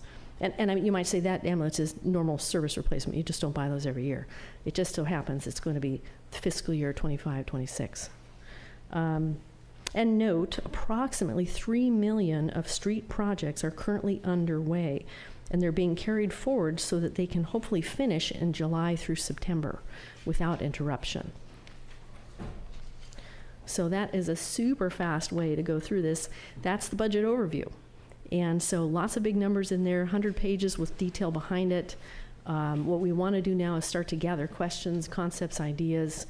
We're going to be generating answers, and then coming back on the 21st for a big work group. And then what I would say is we've already received some questions, so thank you very much for those, and we'll incorporate them in the responses. If you haven't sent them, here's an email address, and we're encouraging everybody to email questions to that email address, and we're going to gather them all together and basically into a book so that we have that available for us as we go into that really fun meeting. So that was pretty quick. Thank you. Well done. Too fast. Good? No, it was just right. So we're going to open it up for questions from the council. Anybody want to start it off? I've got a couple. Okay. Thanks, go Mayor. Ahead. Go ahead. Thank you also for your presentation, Jamie. Some of these are just minor things. I've got 4 questions. I had a question on expenditures on marketing. On page 15, it says we're paying $1,167,981, which is 3% of the budget. But when you break it down to Visit Carmel at $120,000, See Monterey at $270,000, and Chamber, you're approximately at $550,000. So I was wondering, where is the rest of that money? And then on page 32, let me get to page 32 here. It has marketing and economic development, and the money for the Sunset Center operating grant of $750,000 is added to that. So I don't understand, why are we adding something that's totally unrelated to marketing into that amount? Well, I think Sunset Center's always been included as a part of marketing. I would speculate that, one, there's no place else in the budget that it would fit. It's kind of a unique expense. But also, why are you doing it? You're doing it as a part of enriching the city and providing those opportunities, which are uplifting the opportunities for others to come visit. So it's just always been there. Yeah, so I was just consistent. Wondering choosing to put it in a category with marketing, because I don't visualize it as really being a marketing as those other items are. Yeah, it's interesting. It's always been in there because I think there's that idea that you're doing it for a reason beyond just being nice. That would be my speculation. So we can take a look at whether there's another logical place for That's it. what I was wondering. Okay, we'll take a look. Okay, thank you. So, and just, Council, if you may ask questions tonight or the public, and we may not answer them all right now, so we're taking copious notes, and we will be prepared to obviously answer them on the 21st. Okay, I'll continue on. My other question, number 2 question, is authorized position on pages 16 through 17. And this is something every year I've asked Chip that I would really like to see, and I think it would be helpful if we also had the salaries listed alongside each department with all the individual positions listed. I think it's just a matter of openness and transparency, and other cities do that as well. And I know the material is out there. I mean, there's websites, there's transparentcalifornia.com, govsalaries.com, so it's out there. I just think it would be more helpful for us as a council and as a public to have those salaries listed as well. Number 3 is about police spending. Let's see. Just a quick comment on that is just I'm very grateful that we have admitted, I know the chief has admitted this in public, that the reduced policing model did not work. So we are going to be adding a sergeant and an officer. But I had a question specifically on page 53 about a category, and it's called holiday in lieu. And I was just wondering if the chief could explain to us what that means. Should I wait for that? And next is on the CIP projects. My concern is on at least 3 of them, it's only the design cost that's listed, and that doesn't give us an idea about how much the entire project would cost. And once you've pretty much agreed to do it just with the design, you're obligated, I guess, to go forward pretty much with the project. And so I think it would be much better if we could get those. It's on page 60, it's the Junipero bypass pipe. It's just the design for $175,000. Mission Trail Stream Project 5 and 6 design only for $175,000. And then Piccadilly restroom expansion design for $70,000. So if we could find out the total costs of those projects, so we could get a better understanding of how much overall that's going to cost us. That's it for my questions. Thanks. So you're suggesting another column, perhaps? Yeah, some way of indicating so we know on those, Or you know, rough, 'cause- rough estimate probably, right? Yeah. At least something so you know. Exactly. Okay. Go ahead. I have questions and comments, so I'll just ask my questions. You could do both. I would like to hear from, But because the more information you give the public on something like this, the more they'll be able to comment on it. So just go ahead. yeah, I'm not sure I want comments on my comments. That's the thing. Well, let me ask my question, at least my questions first. When you talk about industry forecast TOT numbers, like can you, and this is sort of a question for now, can you, because there may be a follow-up, what is that specifically? Like when you say, like, do we have a consultant that, I'm not really talking about the sales tax numbers. I know we have consultants that do the sales tax stuff. But when you talk about the TOT estimates, like where do those come from? Visit Carmel. Yeah.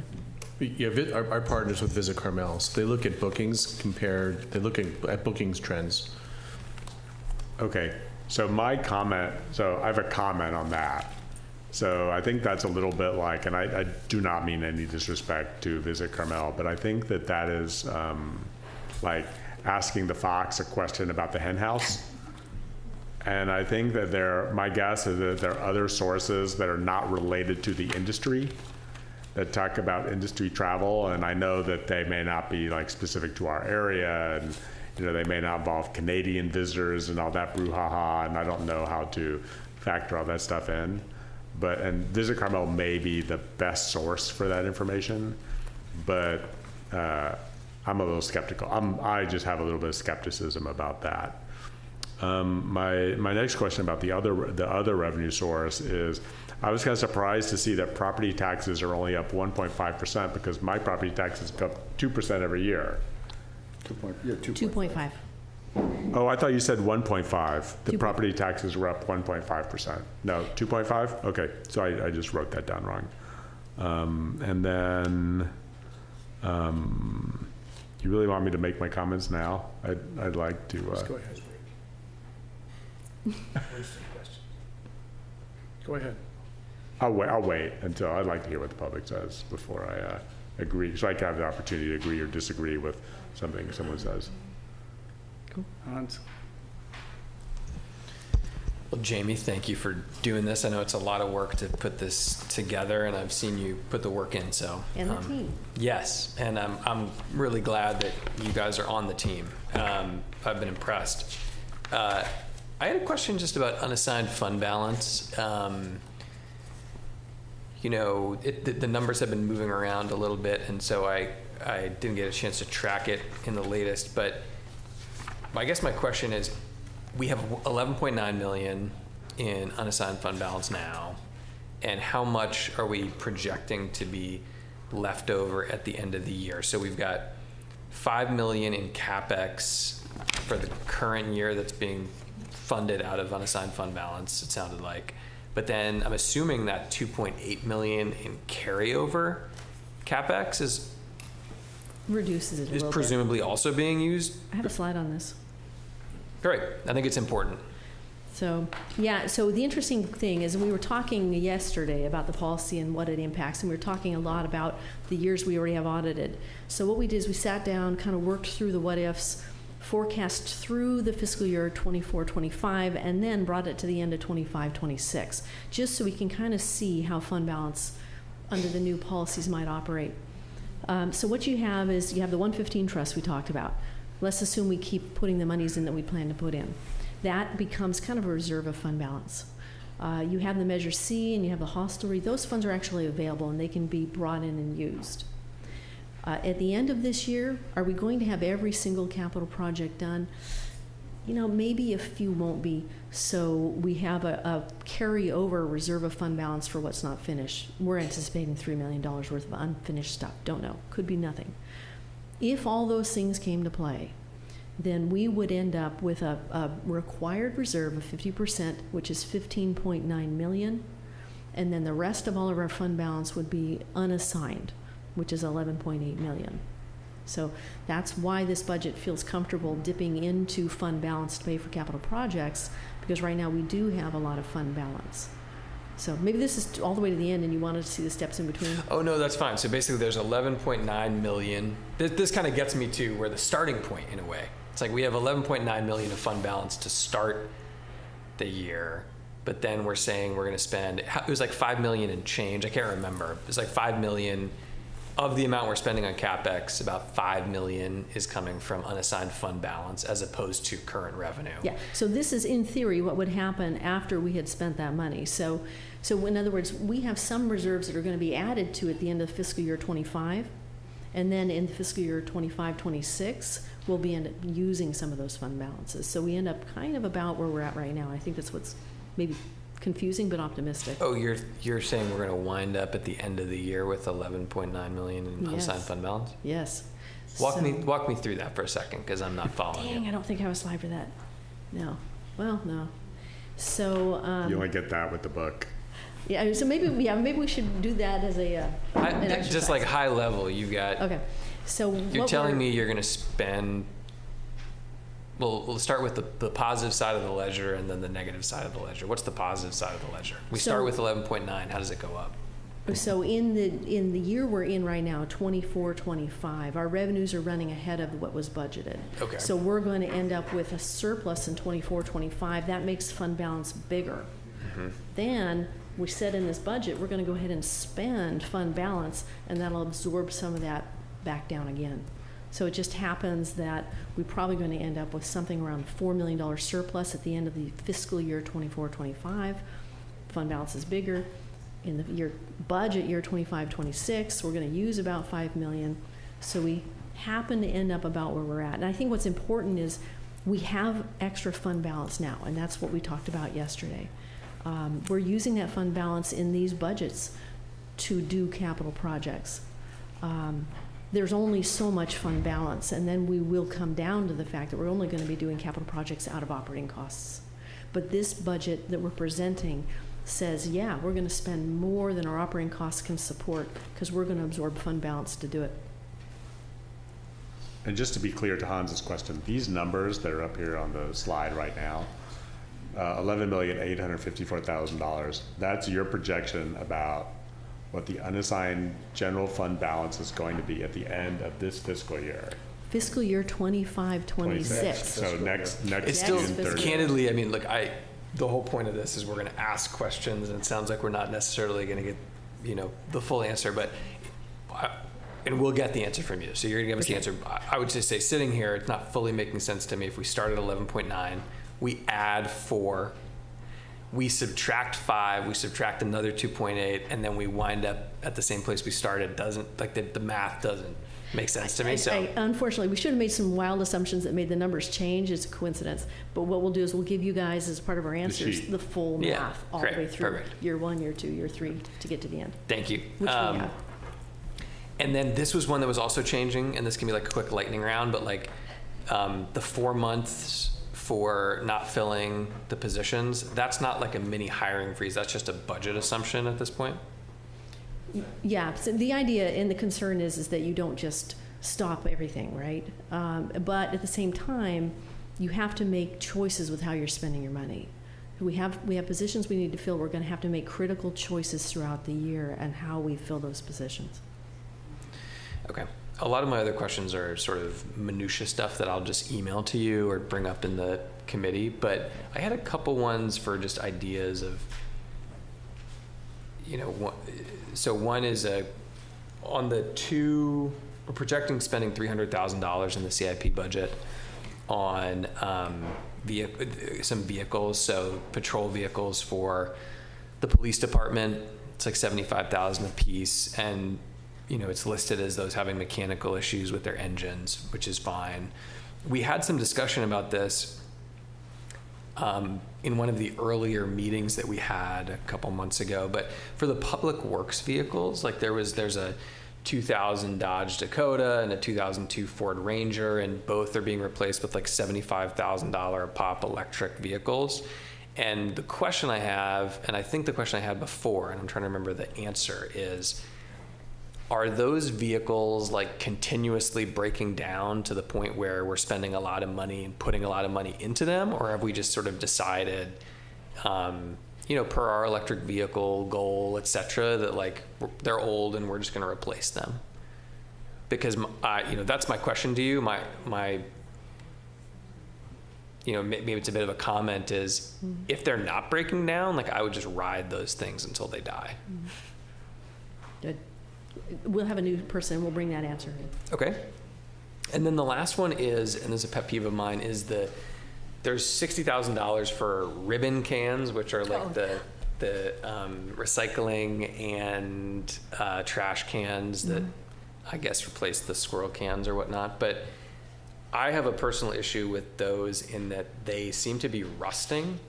I've never really loved them to begin with, but they seem to be rusting pretty badly, like on the tops. And so before we invest another $60,000 in those, I would encourage us to consider a different design. I've heard that, so thank you. Yeah. Those are my questions. Thank you. They're all working too. Thanks, Jamie. As you know, I have similar questions about the fund balance, and Yeah, they're nice. I know we'll figure out how to show it. There's only 6 people in the room who care, I think, but we all, those of us who do care, it's a big deal because it's really about what we have in the bank for the future. Yep. And that's what's behind the question. Because we keep speculating that we get to a point where the revenue stream and the expenditure streams cross, and expenditures exceed our revenues, and we don't have anything in the bank, and that's a problem. And yet, if what you just showed us is true, that's happening more slowly, perhaps. So that's what's behind that. My other question, and my only other question, is yesterday we approved a policy on the 90%, 10%, so that operating costs are limited to 90% of current year revenue, meaning the other 10% would go to capital. And in this budget, how are we doing on that? Got a slide for that. I knew you would. We don't quite make it. And this is why we were going through all that detail and trying to see and trim and trim and trim, but without being too aggressive on the revenue side, right? So at the very bottom of the screen, it might be hard to see, we're at 31.8 on those operating costs that apply to this new measure of 90%. We're at 92%. So we're at this year, we already have operating costs that exceed our goal of being only 90% of our revenues collected. And Hans, I think back to your question on fund balance, some of the additional fund balance is coming from the fact that we have 8% of our revenue coming in that essentially is going towards capital, so that's less that has to come out of the fund balance because it's coming out of the current year revenue. We'll work on it. Can I dovetail on Bob's question real quick? This does not include, if we move to Monterey for ambulance, that incremental cost is not in here, right? No, we left kind of the budget rolling with the parameters we had. And, okay, and the delta on that is what again? Ooh, I don't have that piece of paper. We'll be there in a minute, yeah. Well, you know the number. $500,000. I want to say it was. So we're really off by 4 to 6. 1.1 million or something. So it's a comment, so go ahead. I've got a lot of questions, but I've been told by Chip that this is not the time or place. It sort of gets to the trash can kind of thing that Hans brought up. Sure. And by the way, we've got 3 new different kind. I'll tell you where to go look. Carmel Cares did a project with Keep America Beautiful. We've got some samples. So I'm not going to bring them up here, but this is a really robust capital projects budget, and I think the public's going to be pretty happy when they see some of the things on this list. So thank you for listening. And if we could do all those in 1 year, that would be spectacular. So thank you. And I appreciate all the comments from the other council people. I continue to be impressed at the quality of our groups. Questions? our counselors.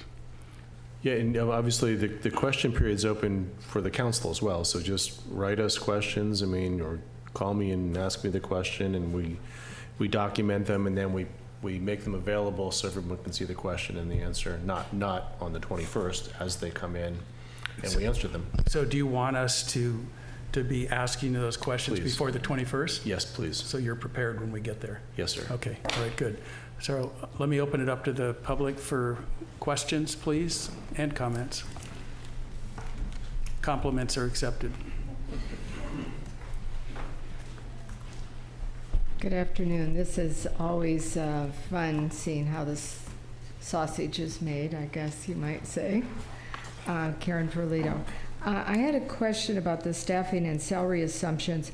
It would help, I think, to have a little narrative so it doesn't look, it looks like we're losing the local history librarian, but it may be just that they're being changed as far as library assistant or library whatever, but a little narrative would help the public, I think, understand we're not losing the history librarian. She may just be getting a different nomenclature. So that was one comment. And then I just wanted to make a comment on, it went by quickly yesterday about this 50% for reserves. And I looked up, now this is ChatGPT, but what the usual percent in city budgets for reserves is, and it said varies on size of the city, its financial health, and its policies. But the common guideline is to maintain reserves of 15 to 25%. And smaller cities who might have more uncertainty may aim for 25% or more. Larger cities 10 to 20. The GFOA, the Government Finance Officers Association, recommends a minimum of 16.7. And I know a couple years ago we raised it from 10, I think, to 15. And I understand wanting to raise the reserves, but I also listened to Councilmember Barron's comment that maybe 40 versus 50 would give us a few extra million to spend on some of these things. And I know we're concerned about the TOT, we're concerned about the economy. I understand that. But we also have so many needs to continue to fix that fell behind during those 2 years when we were not doing the CIPs. And we need to, I think, look at other revenue sources, but we also really ought to consider a grant writer in this town, because I think we're missing out on a lot of opportunities for grants that could help us fulfill some of these CIP needs that we may have to go without. Thank you. Thank you. Great comments, Karen. Thank you. And you're taking notes, right? Good. Nancy Toomey, thank you for all of what you do, again, and always. I'm going to do a simple one, and I really only want a simple question because it's a big topic, ideally, is with the UAL, the CalPERS funds, I would like to understand if there is a cap by which we could be added to kind of our base contribution in any 1 year. So all of a sudden, could they like triple the amount that we would normally contribute, or is there some percentage or something that gives us some sense of planning with that important set of dollars that we invest in our people? So that's it. Thank you. Nancy? Yes. If I could ask, have you had a chat with any of your CIA compatriots, and any comments on the budget meeting from last night? The changes in the budget policies? Just in general, I think, people are pleased with the work that's being done and the cleanup and clarity that's coming. So it's very good work. So far, so good. Yes. Thank Great. you very much. Good. It's nice to hear.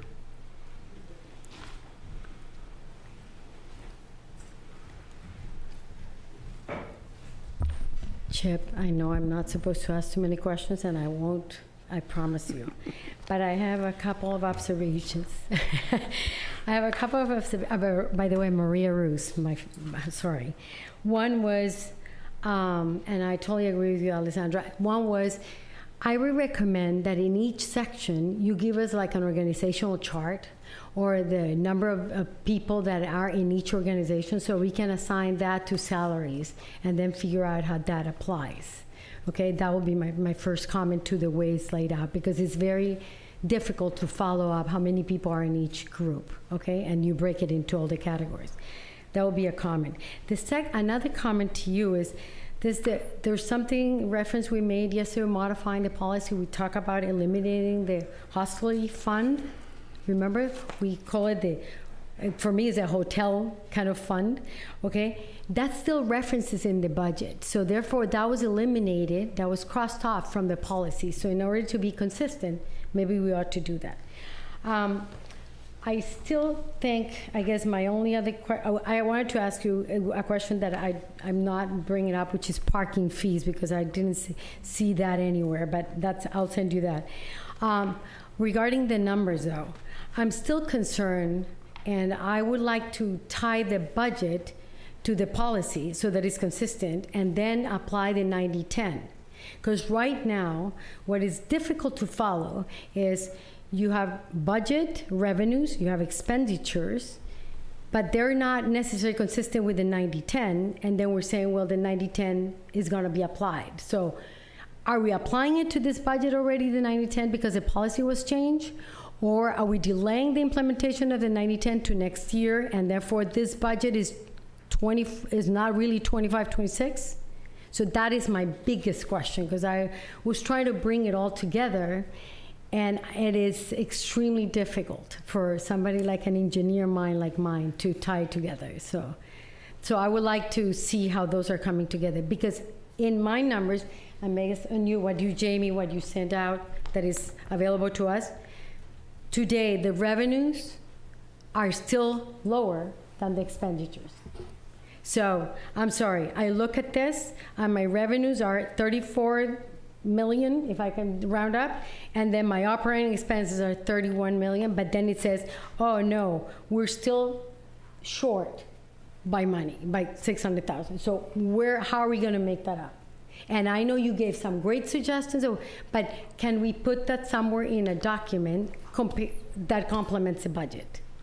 So, and Chip, I promise I'll send you comments in writing. So, thank you. Any comments for me, Mayor? No, very good again. Okay. You continue to impress us. Anybody online? Nobody else in the house here? All right, nobody's online? All right, you're gonna make me do some work here. Okay, so bring it. We can now have your discussion, Jeff. Thank you so much, Mayor. I have 7 things. The first, and I'll just kind of go down my list. The first was the one I had coming in. I think that Chip and I had a conversation. I think that staff is under a significant amount of stress by the way that we have been approaching projects. Like, we had a discussion last night about wildfire resistance and community meetings, and we have, seems like we're going back down the ad hoc role, and we're talking about having more community meetings. And I think that there is a lot of pressure on staff. And so I think if we're going to go down this road, which I've kind of made clear that I don't think it's the right road, but if we're going to go down this road of having these community meetings, then I think we should add another administrative analyst for City Hall to manage all these meetings. So that would be another Emily. I don't see Emily here, so someone like that. I think that I see, Brandon and I are supposed to be working on the priorities, and I see Brandon stretched really thin, and so that effort isn't really happening all that well, and things are just going to start to break. The second thing is, the second person is, I saw that we're going from like 2 code compliance coordinators, so I assume Bo is the one code compliance coordinator. So we're going from 2 down to 1.5, and we had 1.5 last year. we had 1.5 last year. So my impression of sort of code compliance is, as you know, because I send you things, is that my feeling is that we're not doing a great job. And I would like to see that budgeted it to and staffed it to. Like I still turn up things that I think staff should be finding on their own. The third thing is, we have had some conversation. We have had some, I think Dale may have mentioned it, or I may have mentioned it, I don't remember, about doing an IT audit, about doing that, and I think it's time to do that. And I would be interested in seeing that function included in the budget this year. The fourth thing I will say is, I think, while I have gotten used to having the Sunset Center in the marketing budget, like I don't know where else to put it. So, I share your sort of being flummoxed by it. To me, I've gotten accustomed to it, and the size of the marketing budget is worrisome. Like I think that all the things in that category I think the size of that is worrisome. And I've always spoken about, we don't have someone in City Hall that does business development. And so I've always sort of kind of assumed that some of that was to compensate for not having business development.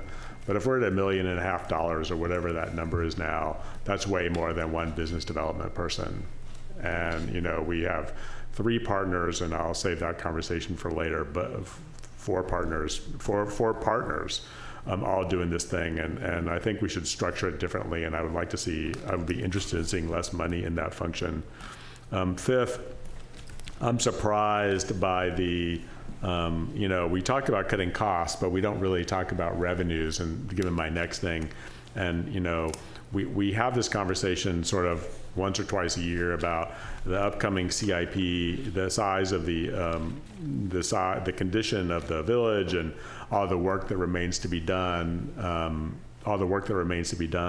and yet we still do not talk about our revenue sources. We don't talk about raising the TOT. We don't talk about parking management. And it's okay, we need to talk about it. Like that, I think that that's an important part of what the city government does. We collect money and we spend money, and yet we're still only talking really about, we're not talking about fixing or changing, half of the budget, and I think we should do that. The next thing is, can you go back? Can you press the button and go back a slide here? Just to another one. I'm looking for the fund balance, the projected fund balance slide. I thought it was the previous one. Yeah, that one. We had this conversation last night about, what Karen was referencing, my comments about the 50% reserve, and that's the $15,921,000, right? But then we have another $11,854,000. Like this just kind of sitting out there. And it's our job, I view, we had this conversation about how much money we need to save in the bank for a rainy day. And we decided, I thought it should be lower, but the council decided that it was 50%. Like that was an appropriate number. And when I look at that number, $15,921,000 is 50%. There's another 11, not ignoring the 115 trust, there's another $11,854,000 there. And I think it's our job to upkeep the city and spend this money. Like this is our job. This is literally what this process is about. And I take to heart that we shouldn't be spending that. That we should not be, I generally agree with the sort of 90% analogy that we should not be spending, that 90% is fine, that we spend 90% of our revenues on recurring expenses and 10% on capital expenditures. But there's $11,800,000 that's left over. And we have $100 million of capital expenses. Like, I think it's important that we spend this money. Like this is stuff that makes everybody's lives better. It fixes more streets. It fixes the sidewalks. It maybe makes the beach stairs better, or it brings in sand, or it allows us to move sand, or whatever we can do with that money. But this actually affects the quality of life of the people that live here and the people that visit here. And it's just sitting in the bank. It's not being used. We decided that $15,921,000 was the right amount of money for a savings account. That was the conversation that we had yesterday. So there's $11,854,000 that remains to be spent on capital projects or something else. And I think that is literally our job, why we sit in these chairs. And finally, to Maria's question, when Jamie was going back, and she a couple slides ago, and I won't make her go.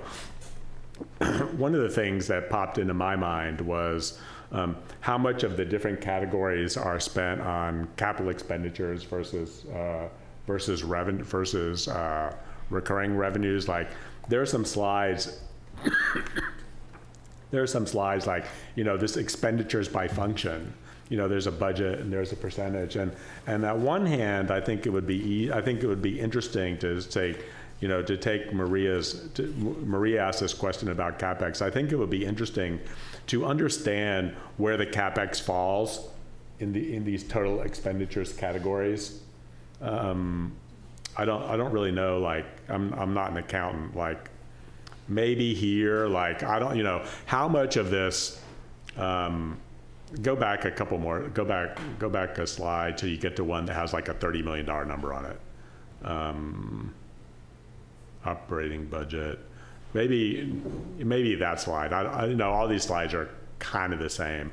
Like, I would be interested in knowing, now go forward like 2 slides, this one. So I would be interested in knowing, to sort of Maria's point, I would be interested in knowing how much of this $39 million, like where the CapEx money actually is. And maybe it's all in public works, and this is just a boring question. Or maybe it's all in citywide, and this is just a boring question. But I believe, from conversations I've heard in the past about doing capital expenditure fund balance, that's a really difficult, that you start getting into sort of really difficult accounting territory. It's in the capital line. I don't think so. I think that what we can do is, remember, but Brandon, the capital line, I want to answer Hans's question. Like, I see that there's a capital line up there. Yeah. But how does the capital line, like people in public works, like we have a project manager in public works. Like, is his salary in the public works line, or is it in the capital line? Okay, so some of the capital, like, do you see where I'm going? Like, some of the capital expenditures need to be put onto the backs of some of the employee salaries. Like, and I don't know, like, and probably in Anna's department, there's probably a little bit of that too, because we do permits and applications and all that. And it would be interesting to know, like, I don't have any idea how difficult it is to sort of do that.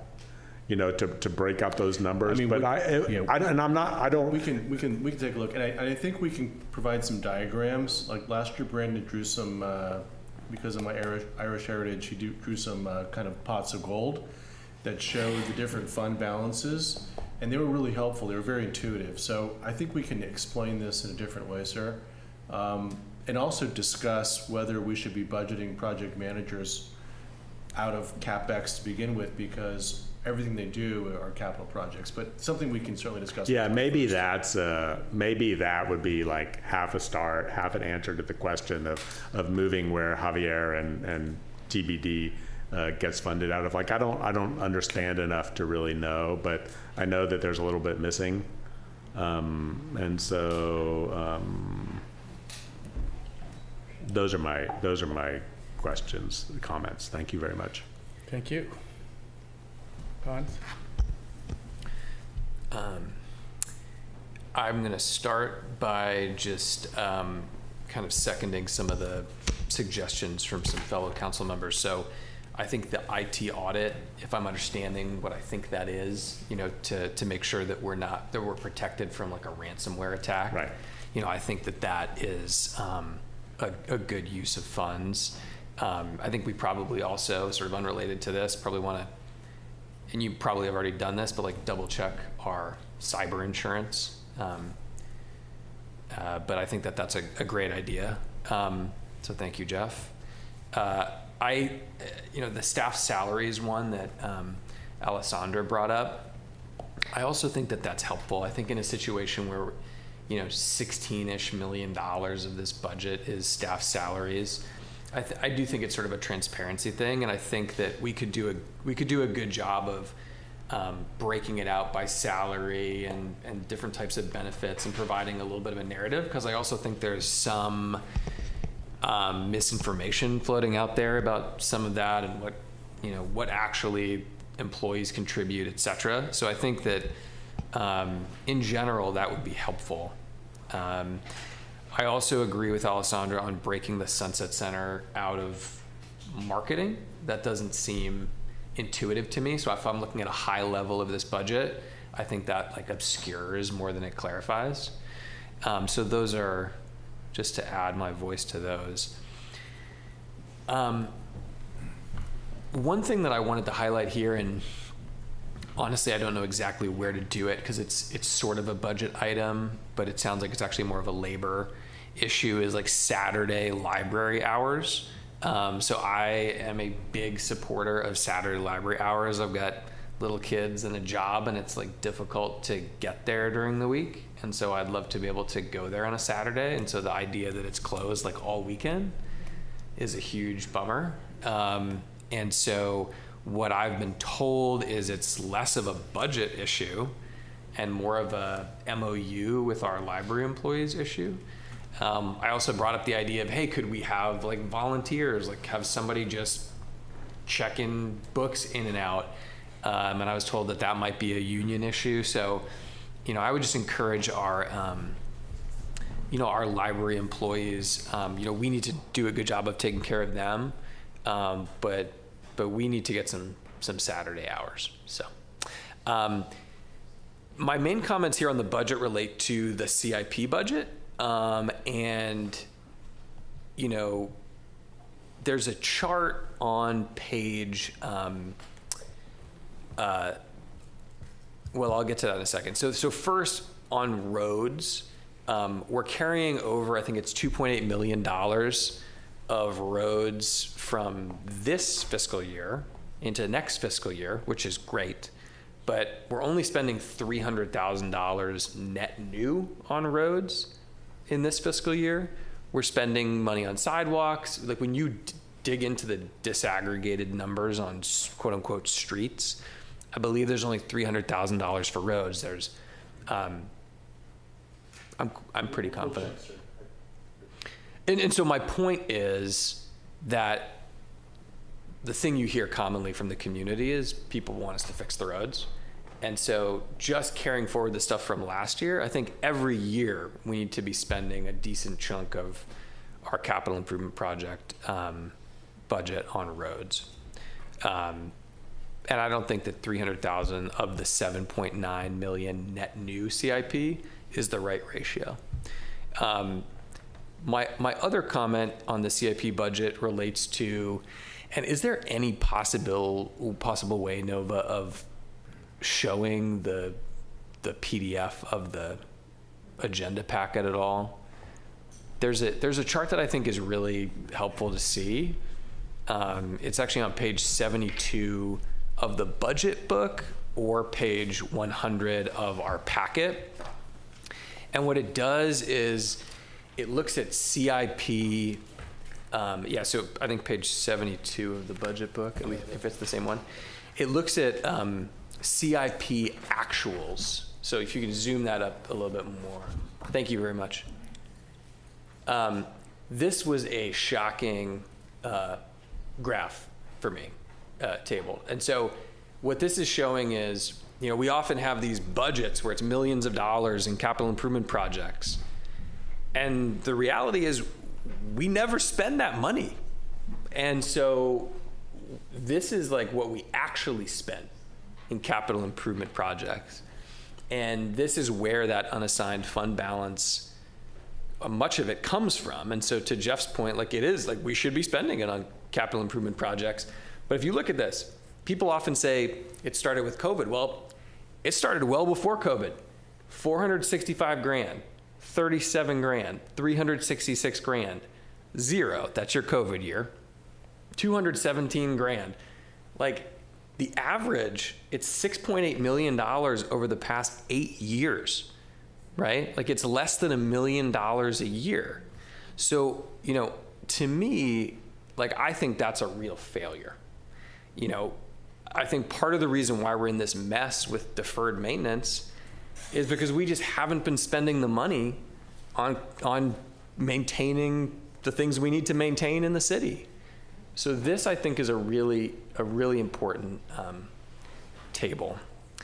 And then the last thing that I would say is, I think that we should try to hit that 90% number, because I think that because of this, we're going to start having numbers that are $6, $7, $8 million for the next few years.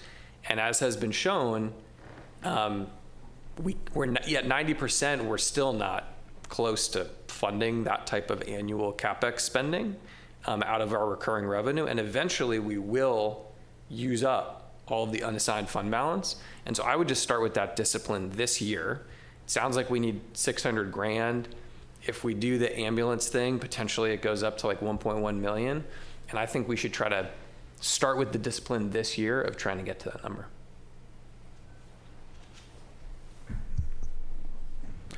Thank you, guys.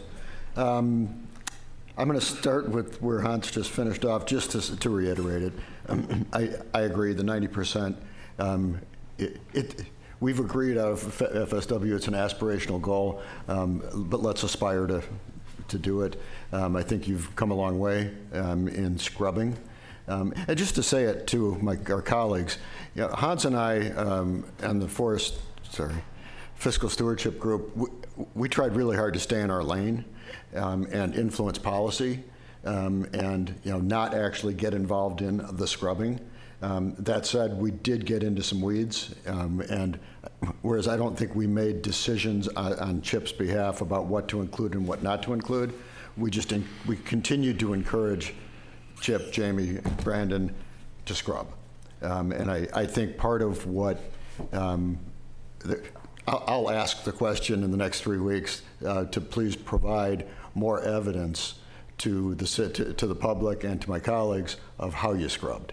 Because there's really two major ways to scrub this budget. One is how many employees you have or don't have and what you pay them. And when we went through that list with salaries, it was a lot easier. You know, it's not names and salaries, it was positions. Secondly was a very long list of non-capital things, anywhere from $5,000 to $50,000, but that's a long list, and that adds up to $3 million at least. And you know, that was where you did a lot of things. Actually, I believe that's where the IT audit was, so that there. And then the other one is CIP. So I think that's important. And I also, to put the point made about both these guys, Jeff, I agree. It's our job to spend the unassigned fund balance on capital, not on operations. I think we should do it as fast as we can. But I came back to the same thing. The reason we have or will have another 11 million in the bank is because of our inability to spend more than $2 million a year on capital. We will, I think. I hope 24-25 would come in better than 2.016 million. I thought we were going to do quite a bit better than that, but. Sorry? So I'm curious about that number, but we need, I'm sorry? Yeah. I'm sorry, I don't believe Hans's reading of that chart. Like, I don't understand, like we have spent more than, and I'm sorry, I don't mean, like, I just don't, like, I don't believe. Okay, I'll just keep going. Yeah. Thanks. Okay, if this chart is wrong, it probably shouldn't be in the book. But it caught my attention too. I didn't think it was this low. I did not. I thought we were spending at least $1 million a year. So anyway, to that point. I am also concerned about the size of the marketing budget, and I think we have to start doing something about it. Carmel Residents Association is hosting an event with Visit Carmel and Visit Monterey, I believe next week, to just air the issue. It's not to air the issue, but to have those people come and speak. But we're spending a lot of money to bring people to the city, and we're overwhelmed with people coming into our city. And I'm hearing that over and over and over again. That goes against this thing back here in the residential character of the town. I will start pushing back harder on it, if not this year, certainly to go on record that I think we should start lowering those soon.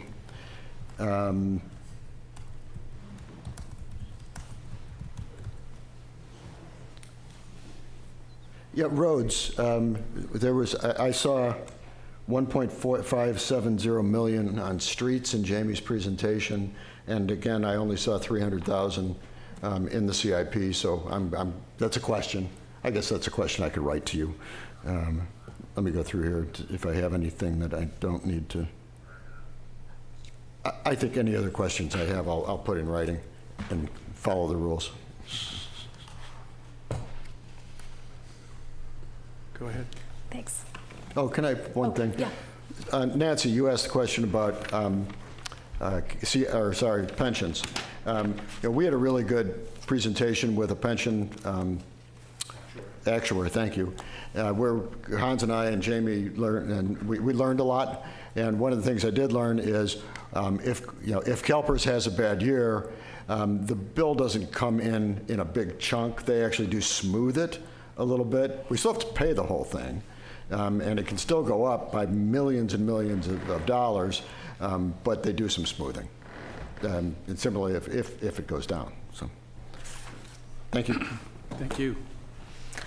Okay, I'll start with the easy one. Hans, I'm with you on the ribbon cans. I've never liked those. I've never known why those have gotten approved. They are just not Carmel. They look like something that came out of like a catalog where you can order them in mass. And you see them at malls, you see them everywhere, and they're just, if there's any way we could get something that's a little bit more refined and better fits our community, I would be all for that. So I'm not big on spending another $60,000 on those.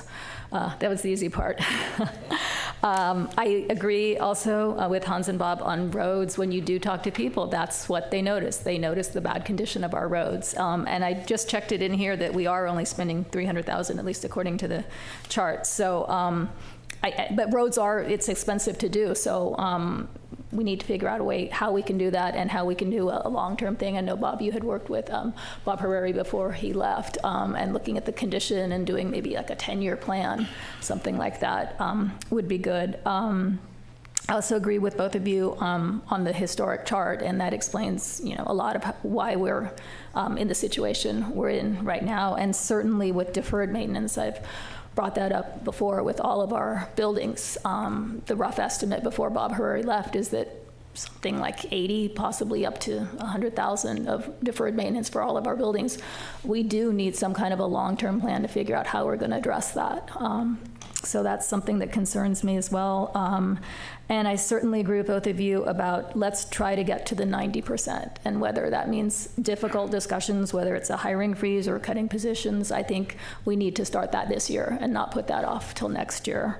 And once again, the size of the marketing budget, and I sort of roughly hinted at that a little bit when we had the See Monterey presentation, but we're spending an awful lot of money, and I don't think it's necessarily what the community wants. It might be, what some of our business community wants, but I don't think that the residents really want that. And it's a discussion we need to have as a community. I've brought this up many times before. Are we over-marketing our community and the effects, detrimental and costs that has on our community? So I think that's something else we also need to discuss. And these are difficult decisions, without a doubt, but I'm glad that we've got very knowledgeable, intelligent people on our council, and I think this is the year that we can do that. Thanks. All right, thank you. All right, so I'm going to have to talk about the trash cans because it's been mentioned 3 times now. If you go to Antana Michelle, El Bistro by the Sea, or Flaherty's, you'll see 3 brand new, high-tech, but nice looking and durable trash cans, and you can tell me what you think of them, and it didn't cost the city anything. It's just a sample that we did as part of a grant program. And I installed them last Monday, a week ago, with Gilbert and Monty, and they did a good job. So I agree with the marketing budget. I don't really understand what the marketing budget in the budget book is, because it doesn't include the over $2.25 million that's spent with self-assessments by Visit Carmel, which is sort of a TOT that they do to themselves, but discussion I had with Jeff, it could have been our 2% instead of their 2%. So I totally agree with Jeff's logic on that. I agree about the Sunset Center marketing budget, and I think in general, I made comments to the board at Sunset Center. At some point, they have to figure out how they're going to become somewhat self-sufficient, especially in 7 years when that loan is gone. And at some point, I mean, if you look at what the library's doing, I think it's a good model, but they know that. And with whatever marketing budget we have, we still don't have a public information officer. Nova's filling in, and we're doing the best we can, but I was at Monterey last week, meeting with the mayors of Pacific Grove and Monterey, and they have like 1.5 full-time people plus, and they do a magnificent job of it, and I think we could use some of that, even if we had a contract with somebody just to dip our toe in the water to start doing something more professional. And I'm not saying that our people aren't professional, but they're not full-time public information officers. Jeff and I have had this discussion. I've had a discussion with our city attorney and Chip as well to play onto Jeff's comments that we need to look at revenue sources, and we do, because if we're not prepared for it when it hits us, and we're not talking about the next 3 to 5 years like we talked about a couple meetings ago, and it gets scary. And with the pension liabilities and all that, and that could be hitting us sooner than we think if the stock market doesn't recover fully or doesn't continue to grow. That charter city discussion needs to be had sometime soon, because without that, we're going to be flat-footed and no way to raise the kind of revenue you're talking about, Jeff. In general, I'm not in favor of more hiring. I agree with Alessandra on that. I mean, it's a shame, but I think we've been told by Jamie that those numbers are going to start getting scary on the pension side.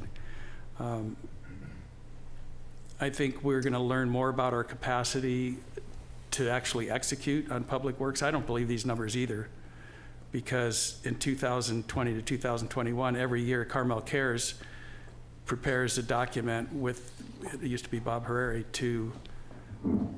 for them to accept our donations. And if you add up all of the donations, if the city accepted all of it, the volunteer labor and the actual capital that we're putting in to projects, Carmel Cares has put in conservatively $1.5 million. So those numbers have got to be low, because some of that should include what we're doing, right? Because that's accepted as a donation and goes on our budget, it gets added to the budget. So I don't understand those numbers either, because I know we're doing more than that. And we did, Carmel Cares did probably $400,000, 2020 to 2021, that should have gone on the books.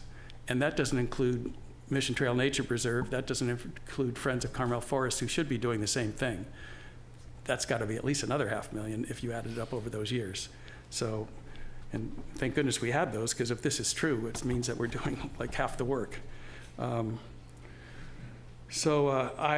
have been saying we need to do the IT audit since the day I started as mayor, and I was disappointed to hear that, and thank you for pointing that out, Jeff. That was a good catch. I appreciate that. And we've got to do it, because I've been doing research and I've seen what happens, and Chip, you know what happens because you experienced it for your wife. It's devastating. I mean, that makes all the other stuff we're talking about meaningless, because it shuts the city down.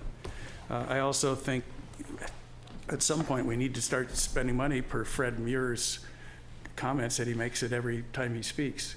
Resiliency, backup power. I mean, his goal is for our city and every city to be able to survive 2 weeks without any outside power, because he told us it's going to happen. I don't know if any of you have gone to what he said. It is going to happen. The power grid on the West Coast is going to get shut down, and we're going to be out of business. And if you don't have any way to back it up, you're out of business, and it's going to be devastating. I hate to say that, but he says it every time he speaks. So I agree with the 90% too. Sorry, Chip. I think it's just good discipline, and it just keeps us awake and paying attention. So thank you. I had a quick comment absolutely. about about Sunset Center. You know, when Carrie was on the council, and I don't even think anybody even remembers that at this point. We went through Karen, and Karen sat in Carrie's seat, and you know, we used to. There's never been pressure from the city put on the Sunset Center Corporation to satisfy the terms of their lease, which requires them to raise an endowment. And you know, it's written in the lease. It's like one of the clauses of the lease. And maybe you know, I see some heads doing this. Like maybe there could be, you know, some pressure put on them to start making good on that. I'll just leave it at that. The first call I made the day I became mayor was to their board chair. And that's exactly what and they were already in the process of doing it. And I think that may have stalled now with her leaving, but absolutely, Jeff, absolutely. All right, anything else? Anybody want to pile on to that? No? You're good? Thank you so much for the excellent conversation. Thank you, Jamie. Thank you to the staff. Thank you to the Financial Stewardship Board. It's been an incredible progress in such a short period of time. And thank you to the public for living this. All right, so do we need to do anything with that? I think you've got direction. Okay. Okay, and thank you. And yeah, it's 21st.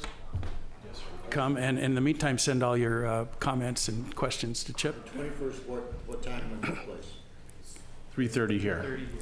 3:30. Okay, thank you. And when we come back, we're going to talk about ambulance services. We're going to take did you like yesterday? Was that too long? It was too short. Too short? 20 minutes again? 25 at least. 20 minutes. 22 minutes. Okay, that's going to put us back at 7:40. Sorry to everybody that you have to wait, but we probably have enough food if anybody wants to come in and have some. Thank you.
Okay, we're on number 4.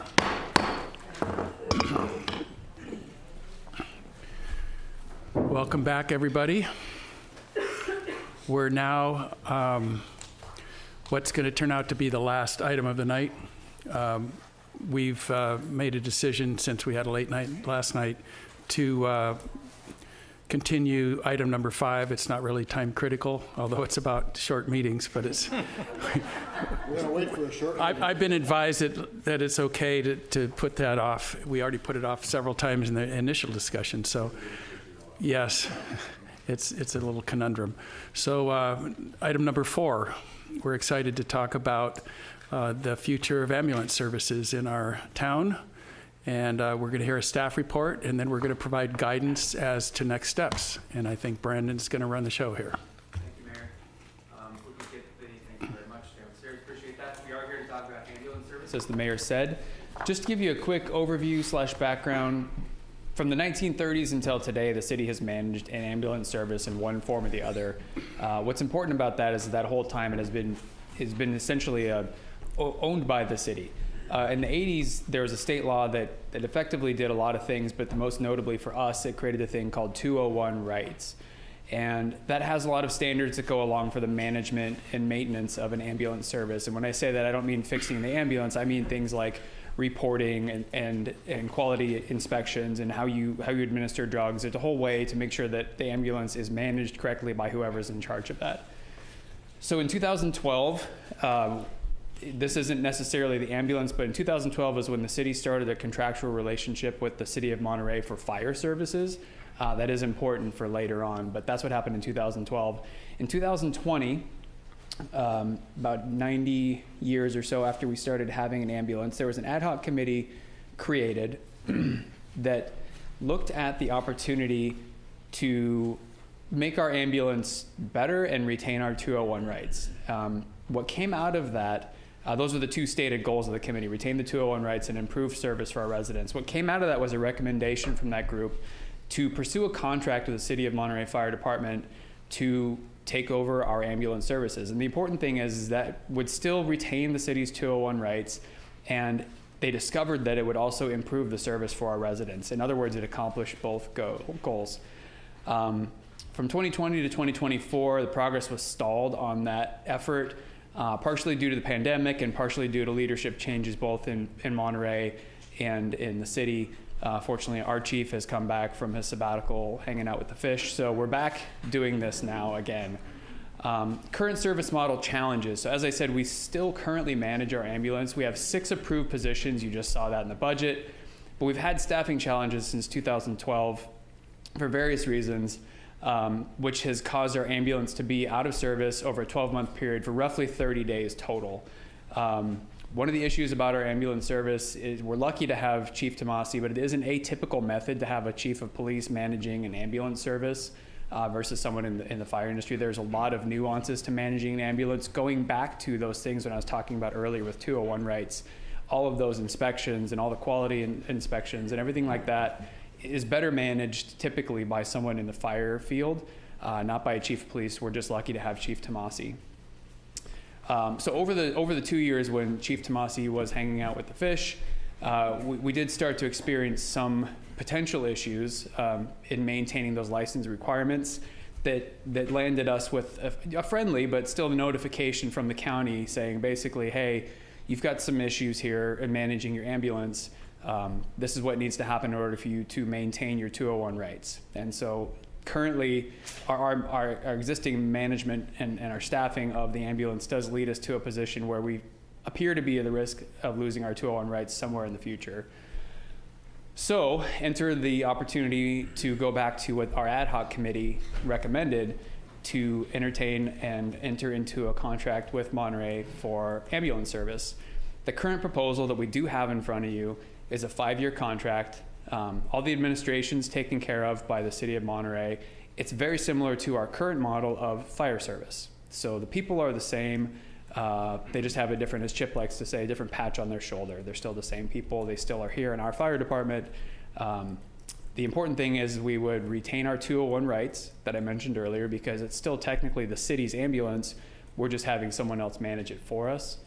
The ambulance would be staffed by 2 firefighters. This is part of the service improvement. Remember the 2 stated goals of the ad hoc committee. 1 is to retain that 201 rights, and 2 is to improve the service for our residents.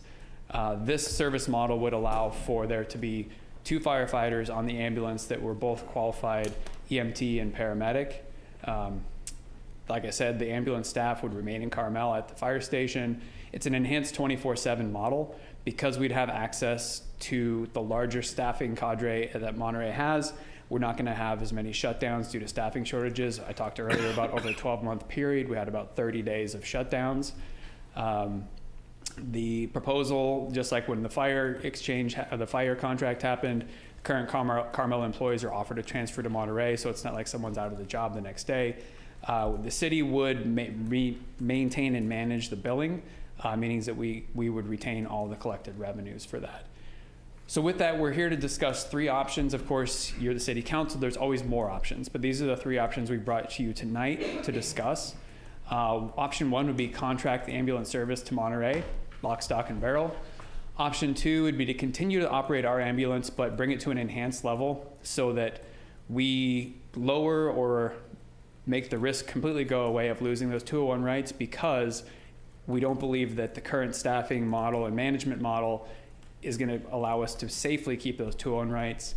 Option 3 would be to continue to operate the ambulance at the current base level where we do have some risk of losing those 201 rights, but adding a paramedic on our fire engine. That's an important note that both the chiefs can talk to much more intelligently than I can, but from a layperson's perspective, what that would do would be asking the city of Monterey, who is our contracted agency for fire, to make sure that every time a fire engine rolls, the fire engine has a paramedic or EMT on it, so that when a fire engine and the ambulance always go to an event, fire engine typically will get there first. There will be a paramedic or an EMT there in case it's not our ambulance that rolls to that event. But they can talk more to that than I can. So I'm going to go through the various options for you. These are pretty high level numbers. This is the baseline. This is what we currently do. You can see it costs us essentially $2.14 million.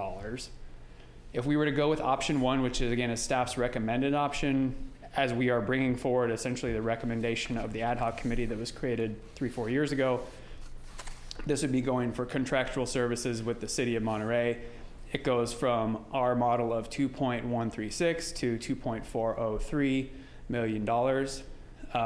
At the bottom of these slides, I have a couple of check marks, because remember, we started off with the ad hoc committee's 2 stated goals of retaining 201 rights and improving service for residents.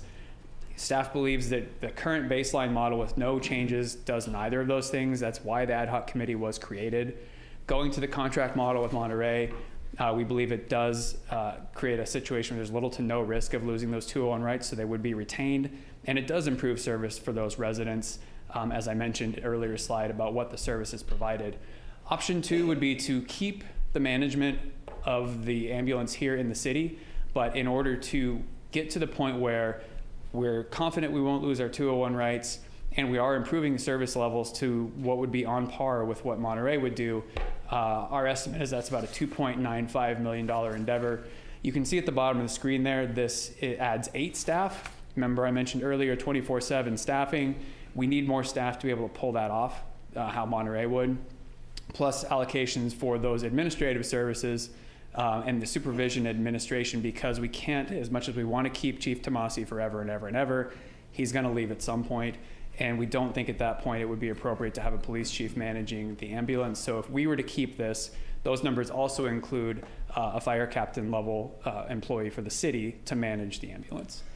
Option 3, this is sort of like a hybrid option, again, not recommended by staff, but this was something that was asked of staff previously by council. What if, we kept our ambulance service the way it is right now, but to get that little extra bit of service, we made sure that there was a paramedic on every single fire truck. Currently, Monterey Fire manages the fire services, so we would be able to bolt that on to the existing contract. That would add about $70,000 to what our current cost is for running it. That gets you to $2.2 million. But again, I don't believe that puts us in as safe of a position to retain those 201 rights, although it does improve the service for our residents. So this only meets 50% of the ad hoc stated goals. So just a quick recap of the options I went through. I'd like to put things in a table for you. You can see all the options there on the left, whether or not they provide a safe harbor for our 201 rights or are somewhat risky, whether or not they increase the service for our residents, and what the total estimated cost is of those. So with that, staff's recommendation is to pursue contracting ambulance services with Monterey Fire, which was option 1 that I presented to you. And myself and both chiefs and a lot of the staff are here available for your questions. Thank you. Good presentation. Thank you. Jeff, you want to start? Yeah, I have a couple questions. Thank you. Could you, 2 questions. One, could you describe what the difference is between an EMT and a paramedic? I cannot, but I will ask someone who is an expert in this field to do it, and I'll let one of the fire guys decide.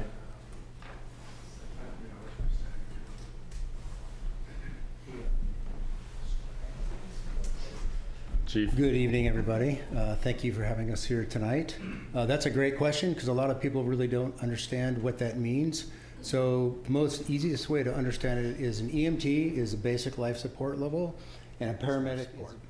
The difference being is EMTs only train for a few hundred hours, and paramedics have thousands of hours of training.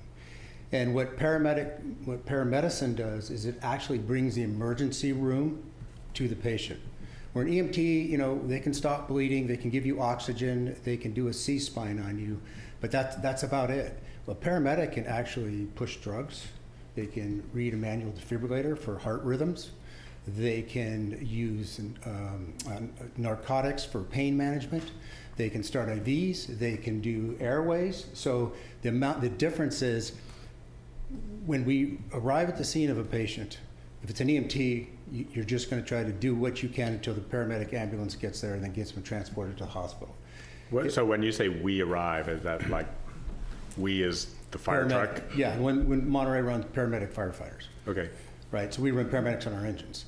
So Monterey engine, let's say, arrives at the scene of a vehicle accident, it's raining, vehicle's upside down, you have a seriously injured patient, needs to be extricated. A paramedic can actually climb into that car and start doing life-saving work. That initial intervention is critical.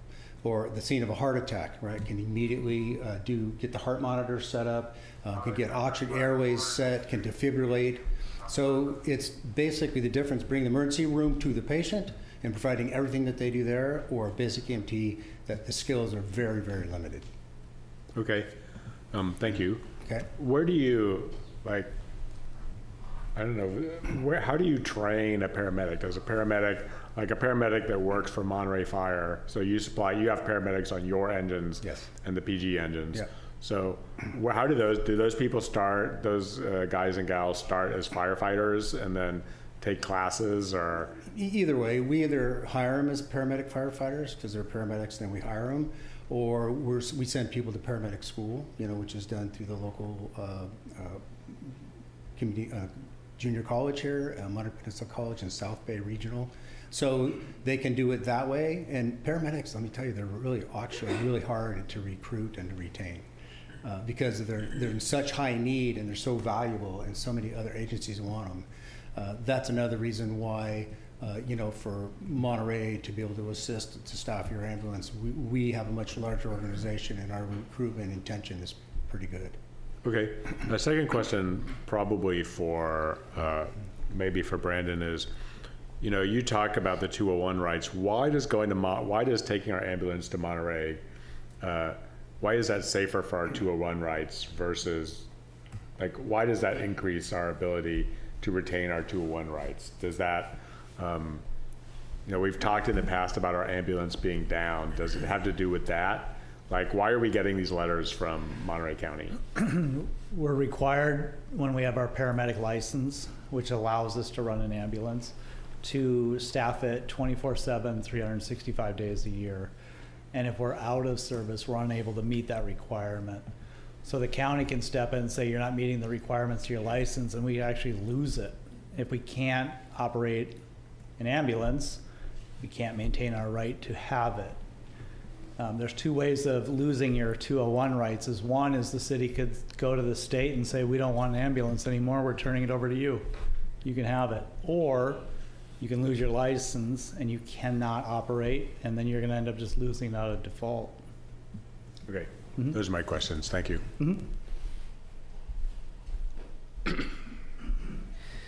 Sorry, you have to get back up, Chief. Well, I guess I can't really speak to what we talked about in closed session, but,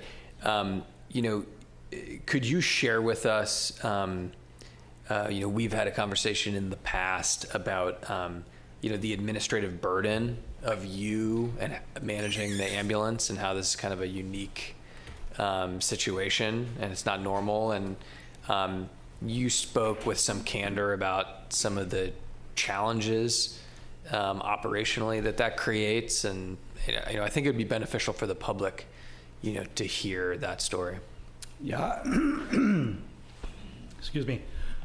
I rely on the staff heavily to maintain the license requirements, doing the reporting and everything. I am not an expert in paramedicine. I'm not a firefighter. I'm not a paramedic. I pretend to be one on TV. No, just kidding. But I oversee it. So I manage the personnel. I rely heavily on the county and our personnel to maintain all of our records and keep up with the requirements of the license.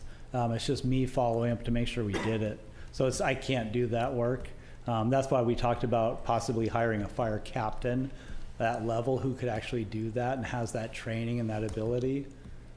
I don't know of any other agency that would have a police chief overseeing any responsibility of fire or ambulance, except maybe Sunnyvale that can do that because they are a Department of Public Safety. But it's uncommon, and it's something that I took on when I became a commander, and have been overseeing it since. Okay. I've learned a lot over the years, but I'm no expert. Sure. Thank you. And then I guess my next question is for Brandon. My understanding is we only charge for, transport, and there's other things that AMR, for example, charges for that we don't charge for. Do you have any kind of estimate about what the foregone revenue is there? Like ballpark, order of magnitude? I don't know. So what Councilmember Booter is talking about is for a very clear example is, if our ambulance gets called and someone fell and hurt their knee, and we hand them a couple of aspirin and we drive away and we don't transport them, we don't charge for that. But rest assured, if you call AMR to show up and they give you an aspirin, they're going to charge you the AMR rate for aspirin. As far as if we've gone into, I'm going to look to the chief. I don't know if we've ever tried to quantify that, to be honest. And he's telling me no. So I'm sorry, we don't have that number for you. How about if we can't quantify the dollar amount, how frequently, in a month or something, how many of those situations? Like non-transport calls are we going on? Do you guys know roughly, in a month, how many non-transport calls you get? You just go and give somebody an aspirin, or? Honestly, there's a lot of variables. I don't have that number of non-transports off the top of my head. You say it's 5, 10, 50? Okay. Okay. Does Monterey charge for those? For the non-transport? They don't run an ambulance. They don't have an ambulance. They use AMR. Interesting. Well, that was unsatisfying. Sorry. I'm sorry. I'm sorry. No, that's it. I'm done. Thank you. We can follow up with that answer for you, sir. Okay. Okay. I don't know what to say with that.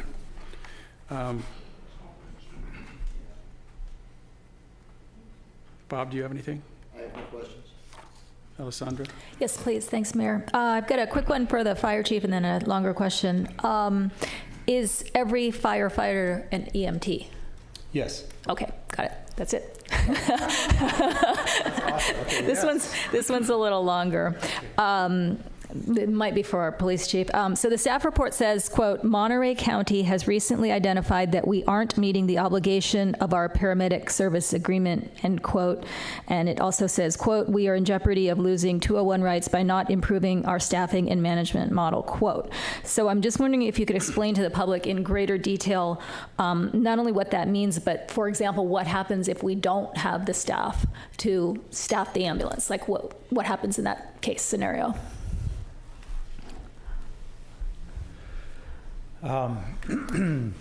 So I explained earlier, the state, I'm sorry, we have a paramedic service provider agreement with the county to operate an ambulance.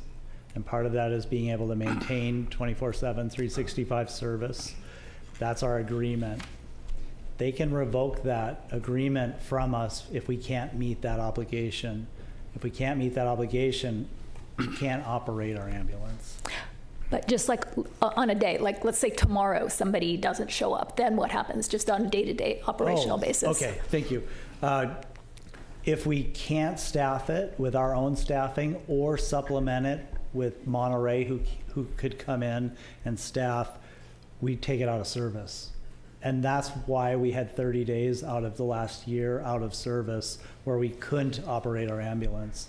And it's mostly due to staffing, just not being able to have staff on it. So if somebody calls 911 that day, we get a county ambulance to come, or like how would we handle that?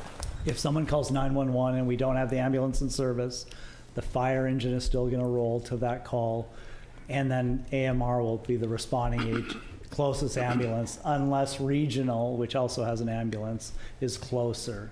So we act as part of the county system as the closest responding ambulance. Obviously, if we're in Carmel, we're always the closest ambulance. But our ambulance, about 2/3 of our calls for service are outside of Carmel-by-the-Sea. And then at that point, if we're no longer the closest, or we're obligated to another call, another ambulance like AMR would come into our village and respond to that call. Okay, and then this has happened, and that's why the county has issued this warning to us. Yeah, the latter part I just explained is normal, part of the process. But when we have to basically brown out our ambulance, take it out of service, we're not obligated. We're not doing our job. We're not maintaining our license agreement, our agreement with the county. Okay, thank you. Mm-hmm. So Chief, when that happens, when we're in the brownout stage, as you said, what happens? We don't have an ambulance working. So then what happens? AMR or Monterey Regional would respond to do the transport if needed. And what's Monterey Regional? That's the Carmel Valley has their own region where they operate fire and ambulance. So they have an ambulance. That's their own service. fire department. They don't work with Monterey. Correct. They're their own entity. Okay. So could I talk to Chief Miller? Yes, please? Yes, you can, man. Thank you. So if we ask you, I only have yes or no's. If we ask you to give a presentation that Brandon just gave us, okay, that goes back in time, okay, and shows the history of ambulances in Monterey, yes, the city of Monterey, yes, what would that PowerPoint look like? And we're talking about just the city of Monterey? Yes.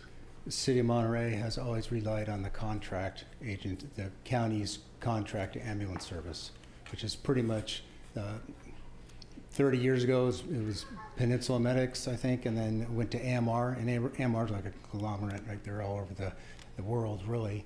And AMR has had that contract ever since, if I believe.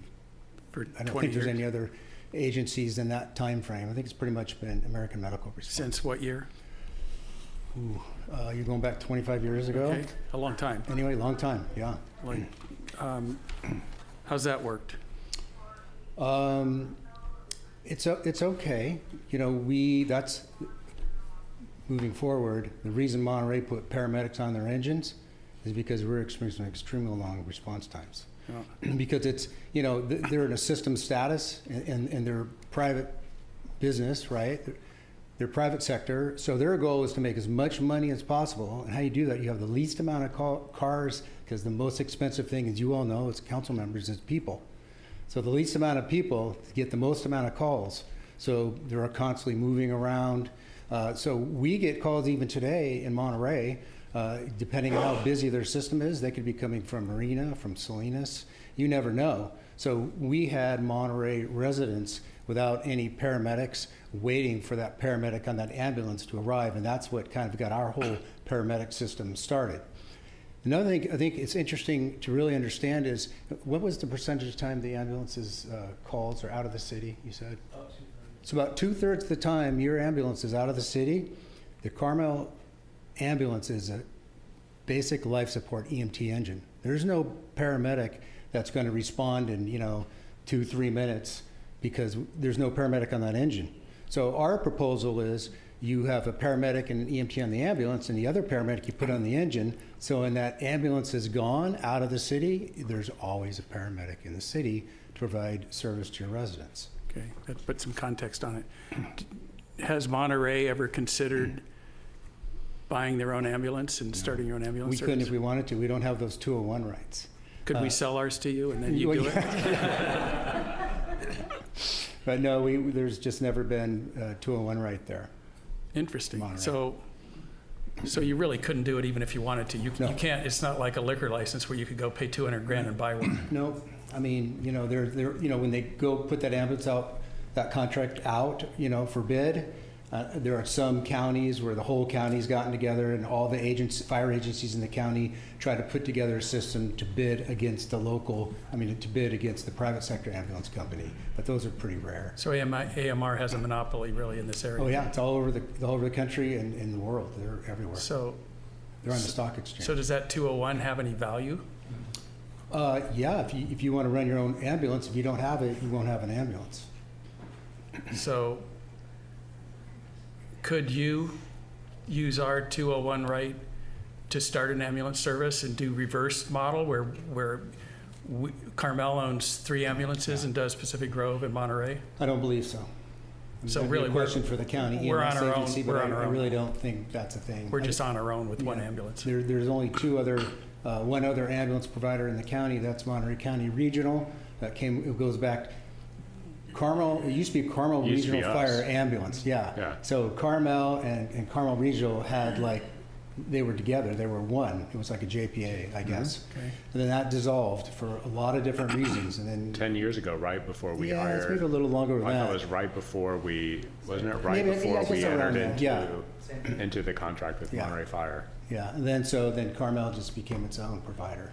So do you consider it a luxury that we have an ambulance? I consider extremely so, yes. I mean, you're so fortunate, most communities don't have their own ambulance. But Carmel, has uniquely always chosen to provide that ambulance, and, you got to pay for it, so there's a cost there. But the service that your residents get here is unprecedented. That you have your own ambulance with those types of response times, that you don't have to wait. And, it belongs to you, and you're going to take care of the Carmel residents. It also, the ambulance is shared. Obviously it has to be part of a system, because we still need to have that backup. So for us to get that backup, we have to be able to give it, right? Right. So, but it's truly a luxury, I would say. Yeah, I mean go that ahead. for all the right I've got some more reasons. questions, but I'm willing to be delayed on that. Keep going. Go ahead. You say like it belongs to you, but 3 minutes ago, you Yeah. told us that 2/3 of our calls were outside of the city. Yes. And so we have this obligation, like we as a city have this obligation, this sort of mutual aid obligation that we enter into this sort of agreement with the other ambulance Yes. the county and the other ambulance providers, that we all help each other out. Yes. And so when you say it belongs to you, I'm like, how much of it really belongs to us? Like if we have these contractual requirements to go down to Big Sur, and I'm guessing that sometimes we go down to Big Sur and we don't even get paid because the person in Big Sur doesn't want to be transported up to Chomp. Well, that opens this door for this whole series of. We're I sharing, agree. We're And sharing then- our luxury with other places. I will. It's hard not to draw that conclusion. I will say this. Currently, the agreements that are in play, they're not mandatory. And part of our discussions are, I have some knowledge and some experience in understanding how these systems work, and I think we could actually go and maybe be able to renegotiate how we're doing this with AMR. So instead of just taking all these calls and we get nothing in return, well, there might be an opportunity to do some negotiation and try to figure that out, whether that's a revenue return or some other type of, because I don't personally, as a professional fire chief, I don't believe that Carmel is getting the fair end of that deal. And I know what other agencies are doing, and I think there's opportunity for negotiation there. Could we buy another ambulance and expand our ambulance service? No. That's it. It's 1201 per ambulance. Yeah. Okay. Per city. Why? I don't mean this in a. Jeff right. says this a lot. I don't mean this in a derogatory way. That's right. But why would we hire someone to manage your ambulance that doesn't have an ambulance and doesn't manage their own ambulance? Because what you're I think the key to this whole thing is sustainability.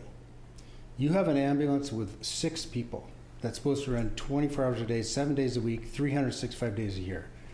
Right now, you only have 4 paramedics. You have 2 open positions. One of those gentlemen gets on vacation, they get sick, then you even have less. If you have someone on workers' comp for, it could be months at a time, this is very strenuous work, people get injured.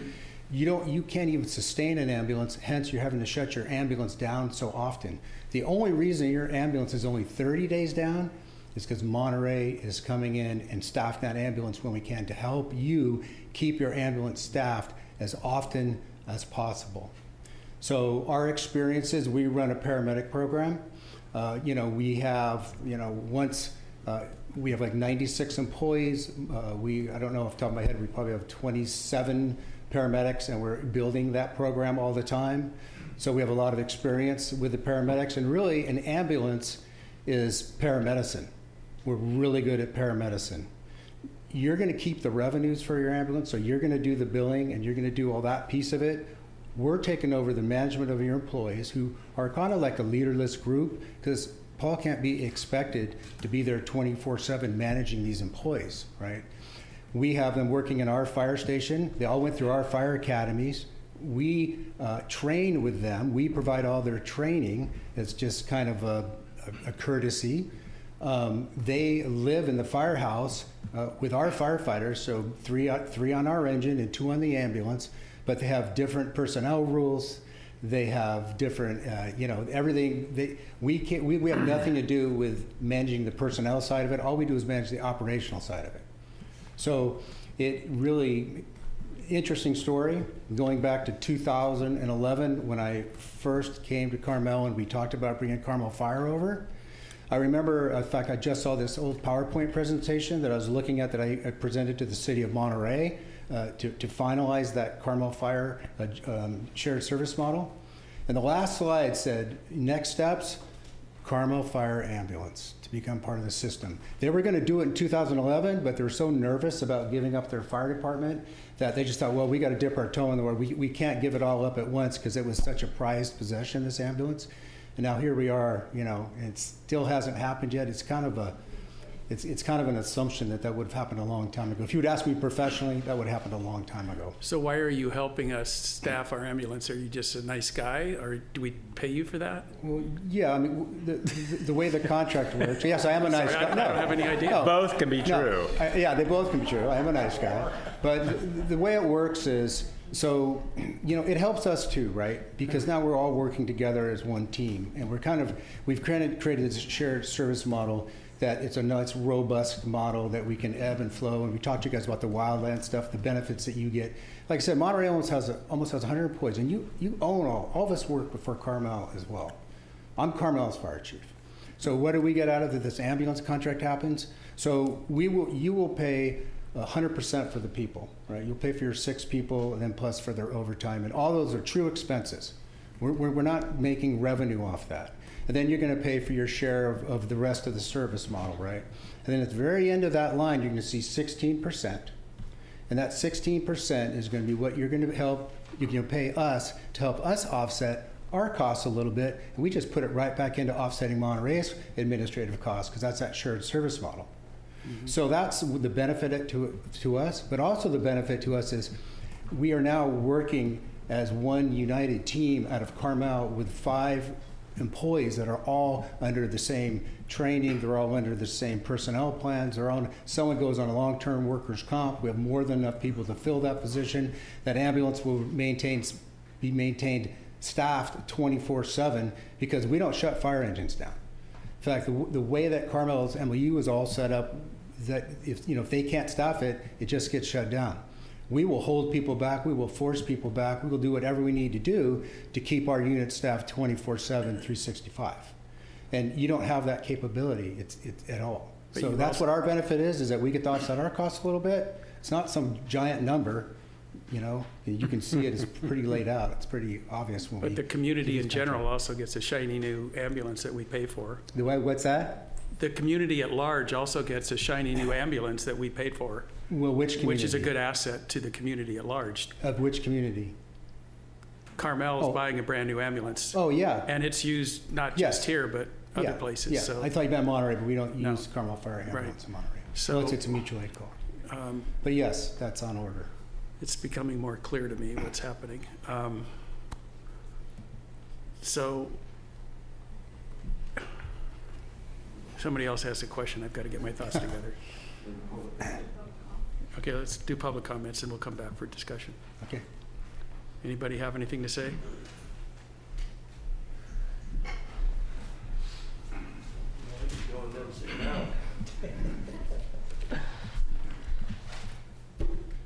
Honorable Mayor, City Council members, citizens of Carmel-by-the-Sea, whoever's left. Thank you for giving me the opportunity to speak tonight about the merger of the Carmel Fire Ambulance into the Monterey Fire Department. Thank you, City Administrator Chip Rerig, for the continued support navigating this merger. Thank you, Chief Tomasi, for your guidance, diligent management, and communication in keeping the ambulance running smoothly. And finally, thank you to the City Council members and the Ambulance Ad Hoc Committee for staying abreast of this merger, allowing us to keep the citizens of Carmel safe and provide advanced emergency medical care. My name is Matt Knightonson. I'm a firefighter paramedic representing the Carmel Fire Ambulance Association, working here for this great city of Carmel-by-the-Sea.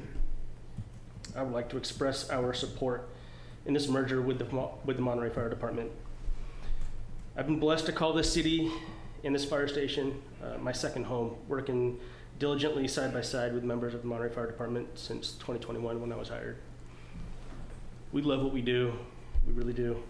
This position not only allows us to perform life-saving duties as paramedics, but also as firefighters as well, protecting the city.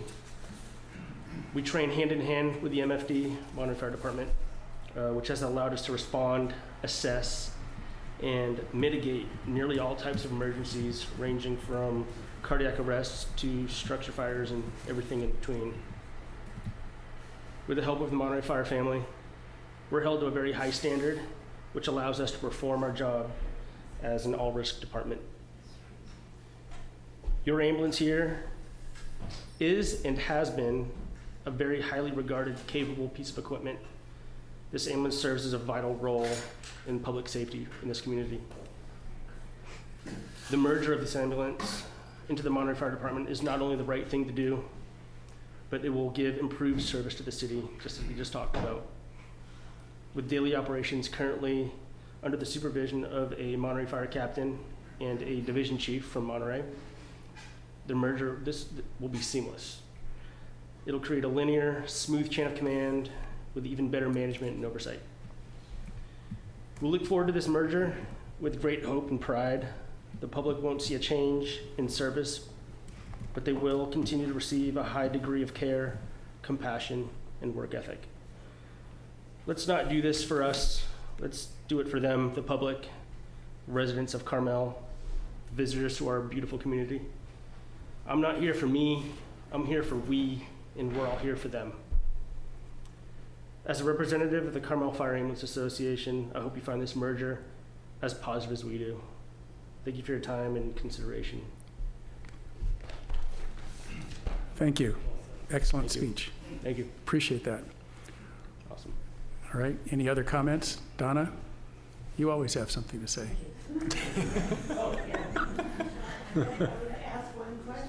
you're going to you're going to be on the receiving end of the service. You must have something to say. I'm real happy they're in the neighborhood.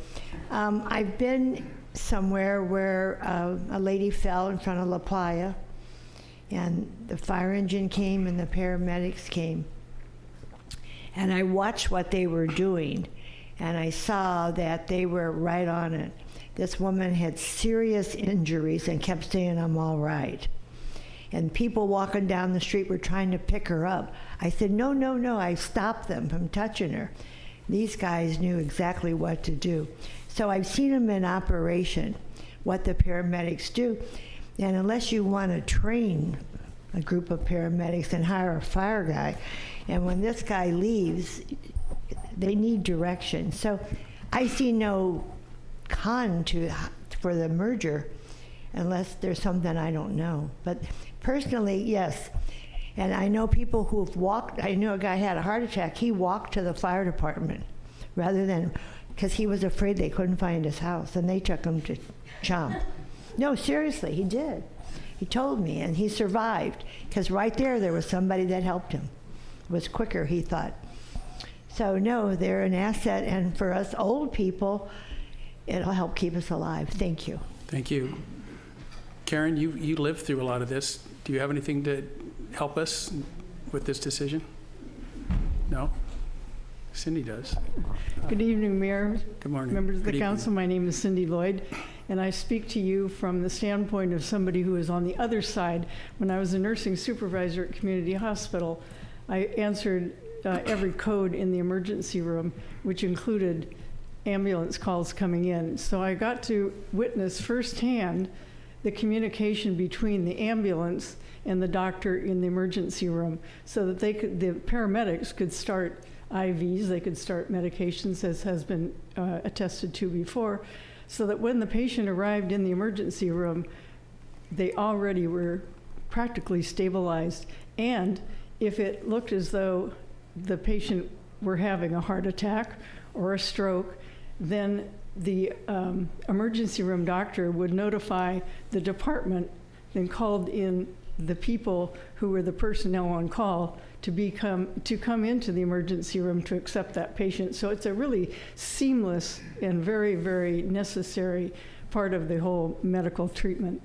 So whatever you decide, go for the paramedics. So that doesn't denigrate EMTs, because they have a very important role to play, but paramedics are really the savior of our lives. What's your opinion of the proposal before us to have I don't monitoring have an managing? opinion, Okay, just wanted to check. but I am old. Okay.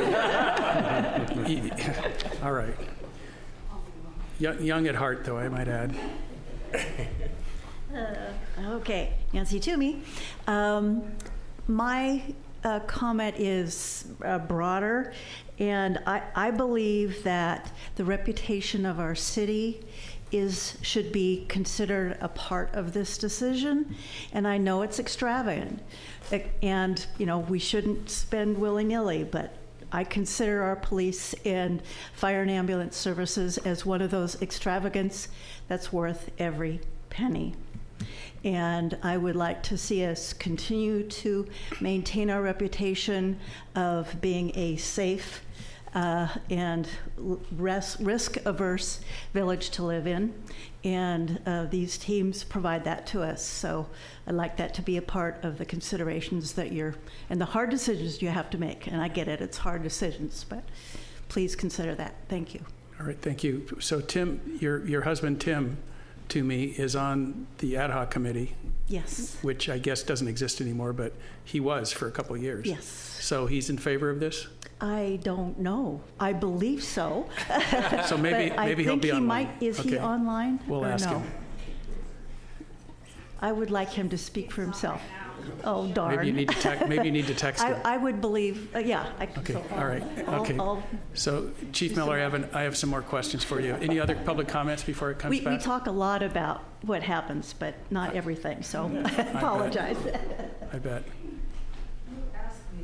I just said you've been living through this as a council person. I was wondering if you had anything to add to us, opinions? Well, I would like to see Chief Tomasi relieved of that duty, because I think he has plenty of other things to do. And I think we have very competent people that can take it over. And I was very happy to hear the difference between an ENT and a paramedic tonight, because I totally didn't understand all the differences there. And it's very reassuring to me to see that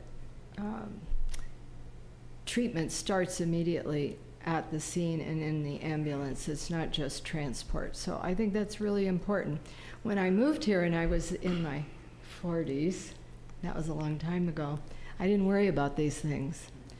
But I have to tell you, I'm having an echo stress test in a week or so, and another test, and so things change as you grow into this community. So I appreciate the caliber of professionalism.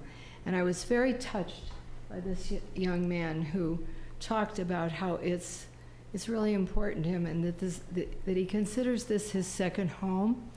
And I think that that's probably a good thing to do.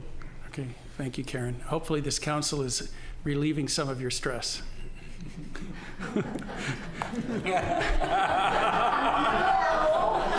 Not yet, huh? Not yet.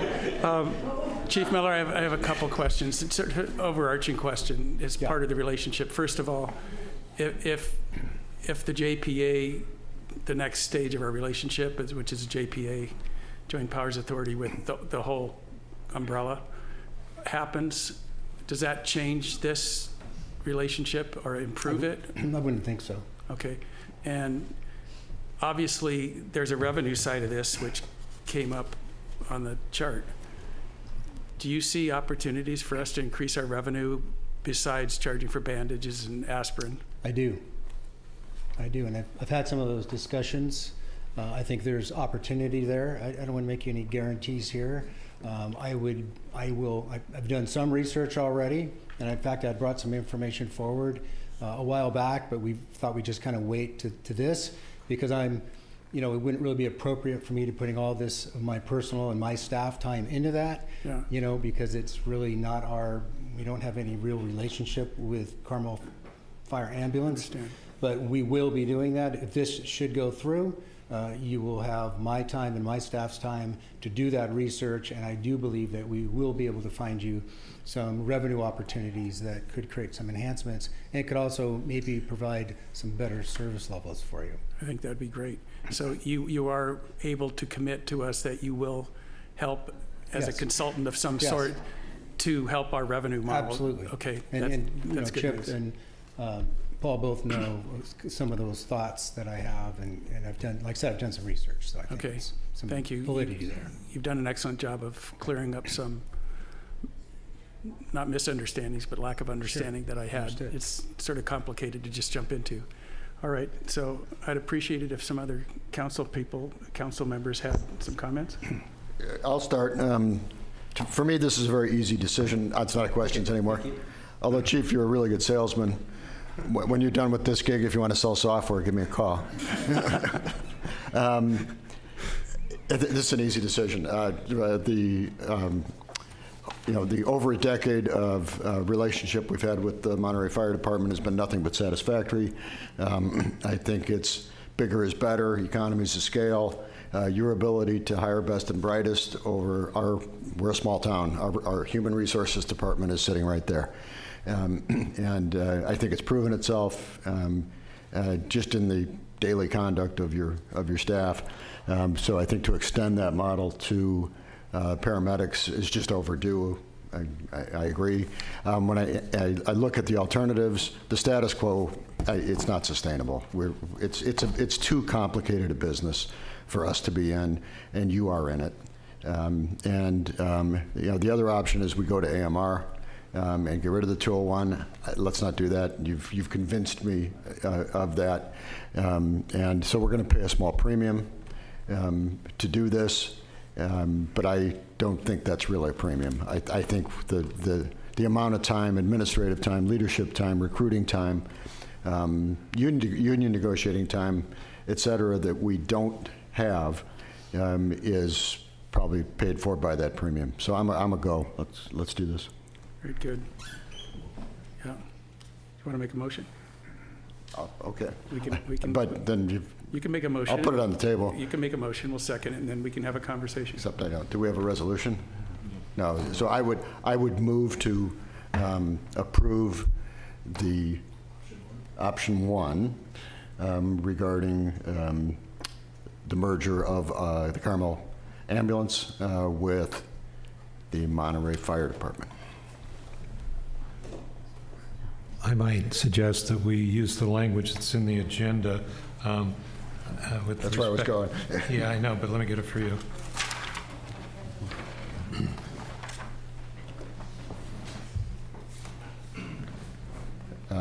So I revised my motion to direct staff to proceed with an agreement to contract ambulance services with Monterey Fire as previously recommended by the city's ambulance ad hoc committee, choosing option 1 as has been presented to us by staff. I'll second it. Okay, now we have, Jeff, you had something? I have some comments and some questions.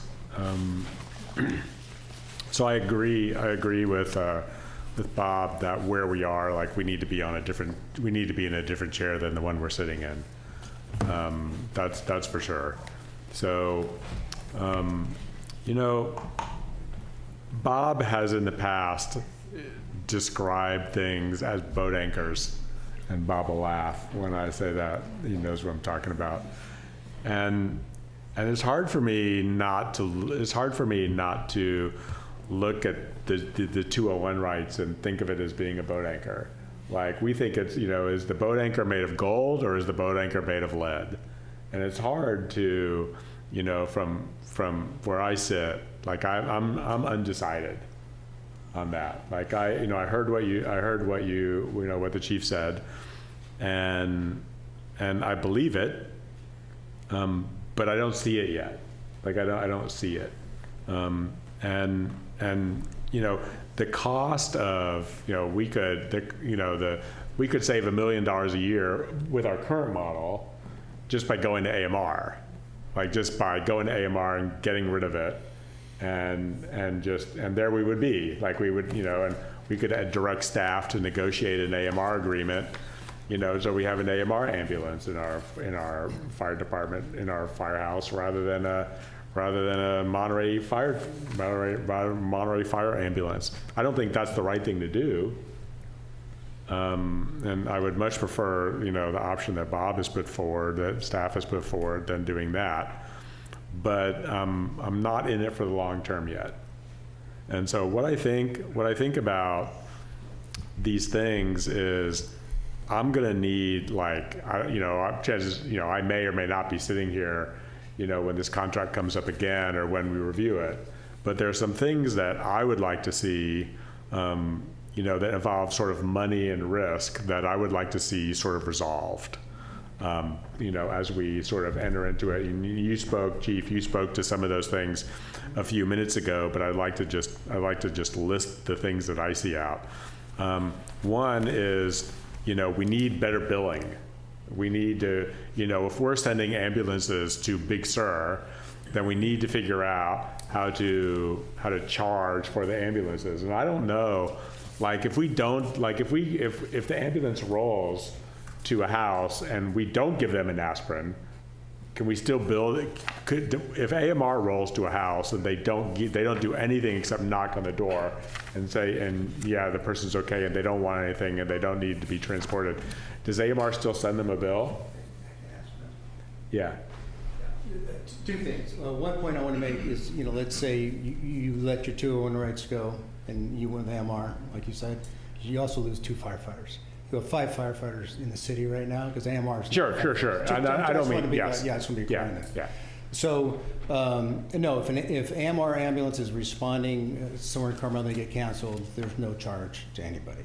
So they have to hand someone an aspirin. They have to do, they have to do something other than knock on the door. provide some level of service to the patient so they could bill for it. Okay, so I don't know how many, thank you. Okay.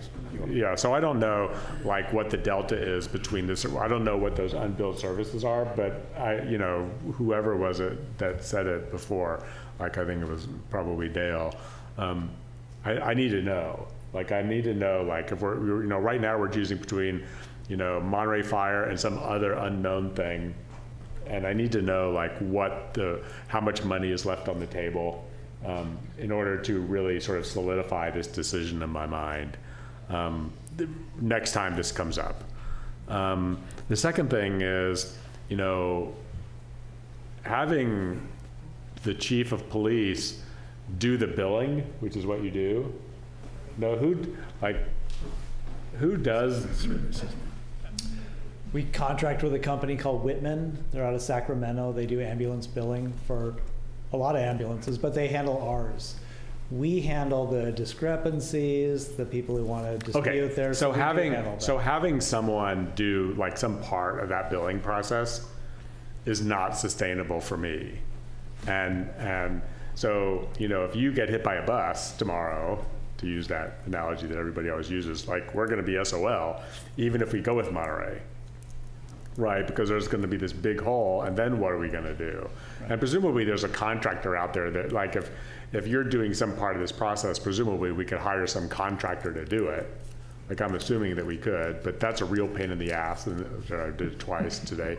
That's a real pain, and we need to not be doing that stuff. Like, that's just not, and I'm really not happy. I'm really not happy with that. And then the third thing that sort of came up was contracts with AMR and other agency. I don't know whether that's with the county or with AMR about revenue sharing. Like, and it came up first, and then Chief Miller brought it up again.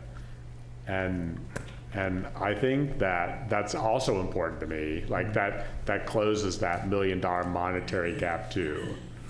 And so I will vote to proceed with the motion that's on the table. But I wouldn't vote, I'm not sure I would vote 2 years from now to continue it if there wasn't progress made on these things that I'm talking about. Like I feel like it's kind of a probation, like a 1 or 2 year probationary period where these things have to get, like for me, like when I went 2 years from now, if I'm or someone else is sitting in my chair, I hope they'll watch the tape and listen to my comments, and we will have addressed these things. And I don't want it to get lost. I don't want to say yes to this agreement and then have this get lost. And 2 years from now, we're in the same place. We've forgotten that maybe there's a better opportunity that we haven't pursued. So I don't know how to memorialize that, but I took notes. Yeah, I might be able to help you a little bit with that. Just real quickly, if you decide that Carmel doesn't want an ambulance and let AMR just take it, you just gave up your 201 right. And if you decide in 2 years, well, AMR is not a good fit, we can't get an ambulance back because we lost it. But if you're with Monterey and in 2 years you're like, well, I don't like this deal, you could start your own ambulance again because you haven't lost your 201 right. Yeah. You could go, we have our ambulance, we want to staff it. I could hire someone else to do it. I could hire someone else You could contract somebody else to do it. Mm-hmm. But that still leaves us in the same position we sort of are now. Yeah. Like I'm not going to go to Monterey. Like it seems really unlikely that I would vote, like the city would go to Monterey, and then 2 years from now we'd like reverse what we're doing tonight. I mean, we'd have all the same issues except you won't be here, and we'll have all the same, you may not be here, and then all this, I don't know anything that anybody else knows. And we would have all the same issues, and it would just be worse because we'd be 2 years out of practice. Like that's not gonna happen. Like we're gonna continue to move forward, but. Yeah. But we would have an ambulance that's probably appreciated since we paid for it. So we could sell it for more than we paid for it. So what I heard Chief Miller say is our ambulance and the capability that they give us broadens the service offering for Monterey Fire.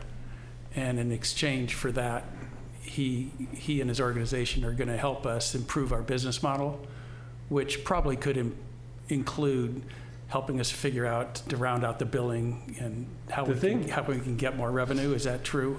Do you have people that could help Chief Tomasi like remove that role? That's not part of the contract to be part of the revenue. I don't think if it was me, I'd want other people kind of working on my revenue for me, you know? Yeah. I think the way that the contract is set up, it gives you the opportunity. You can, I mean, certainly we'll work with you to help you fine tune whatever those issues are that the chief's having. That's what I'm But saying. that's really got to be a Carmel-by-the-Sea process, and whether you do it, you know, we help you, or somebody else helps you, or the company you're contracting with, you know, you do more. Because if you wanted us to do it, we would just contract it out, and then we would just bring it through back to you. Can you allay some of Jeff's concerns? Just one more thing. Just the last thing I want to say is the reason that contracts kind of are welcome to doing something new is because the contract is a 5-year term, but with 1 year's notice, either party can get out of it if they had to. But these are the same kind of questions we have with the fire stuff, you know, X amount of years ago. There was so much concern, and there were so many questions and so many issues. But I think we have, you know, proven ourselves with a proven track record. And I appreciate what you're saying. I can't get up here and guarantee you I'm going to X amount of. I know there is something we can do. I know that another agency is doing that, and I know the current county contract allows it, but I can't guarantee it. But even if you were standalone, you couldn't guarantee it either, right? Except for we have the knowledge and the staff capability, I think, to move it forward, where you really don't have that currently. The thing, one other thing I would ask, you know, put in my list, Dale sort of brought this up just now. One other thing I would sort of put on my list on that list of 3 things is, you know, we have, so going with Monterey gives us, entering into this agreement with Monterey gives us a solution to the problem where we have an ambulance that's not in service, right? So that's like 2/3. That's 2/3 of, you know, of the sort of service problem that we have is when we're in that brown, what was it? We're browned out, like whatever it is. Like that solves that problem. But the other thing is, but the problem it doesn't solve is the risk to our community when our ambulance is in Big Sur. And I would like to understand, I'm hesitant, you know, I think Chip, I think you told me that it was like a $70,000 a year adder to get a paramedic on our fire trucks. Was that? That was one of the options that Brandon had. Was that what it was, $70,000? And that's not part of this, correct? Right. And I would like to sort of understand, and maybe that's sort of a near-term thing. Like I would like to understand really, like that seems like an apple that's, or like the $70,000 apple that's within reach. And that maybe we should do that, and maybe we shouldn't do that. And I would be interested, you know, and I don't know how much, you know, hey, you're getting rid of the ambulance, maybe you can take this on as a little side task once that's lifted. I would be interested in knowing like what the time differential is between the time the ambulance arrives and the time the fire engine arrives if we end up in a situation with AMR. Like, so when our fire engine rolls and our ambulance is down in Big Sur, there's no paramedic on our fire engine.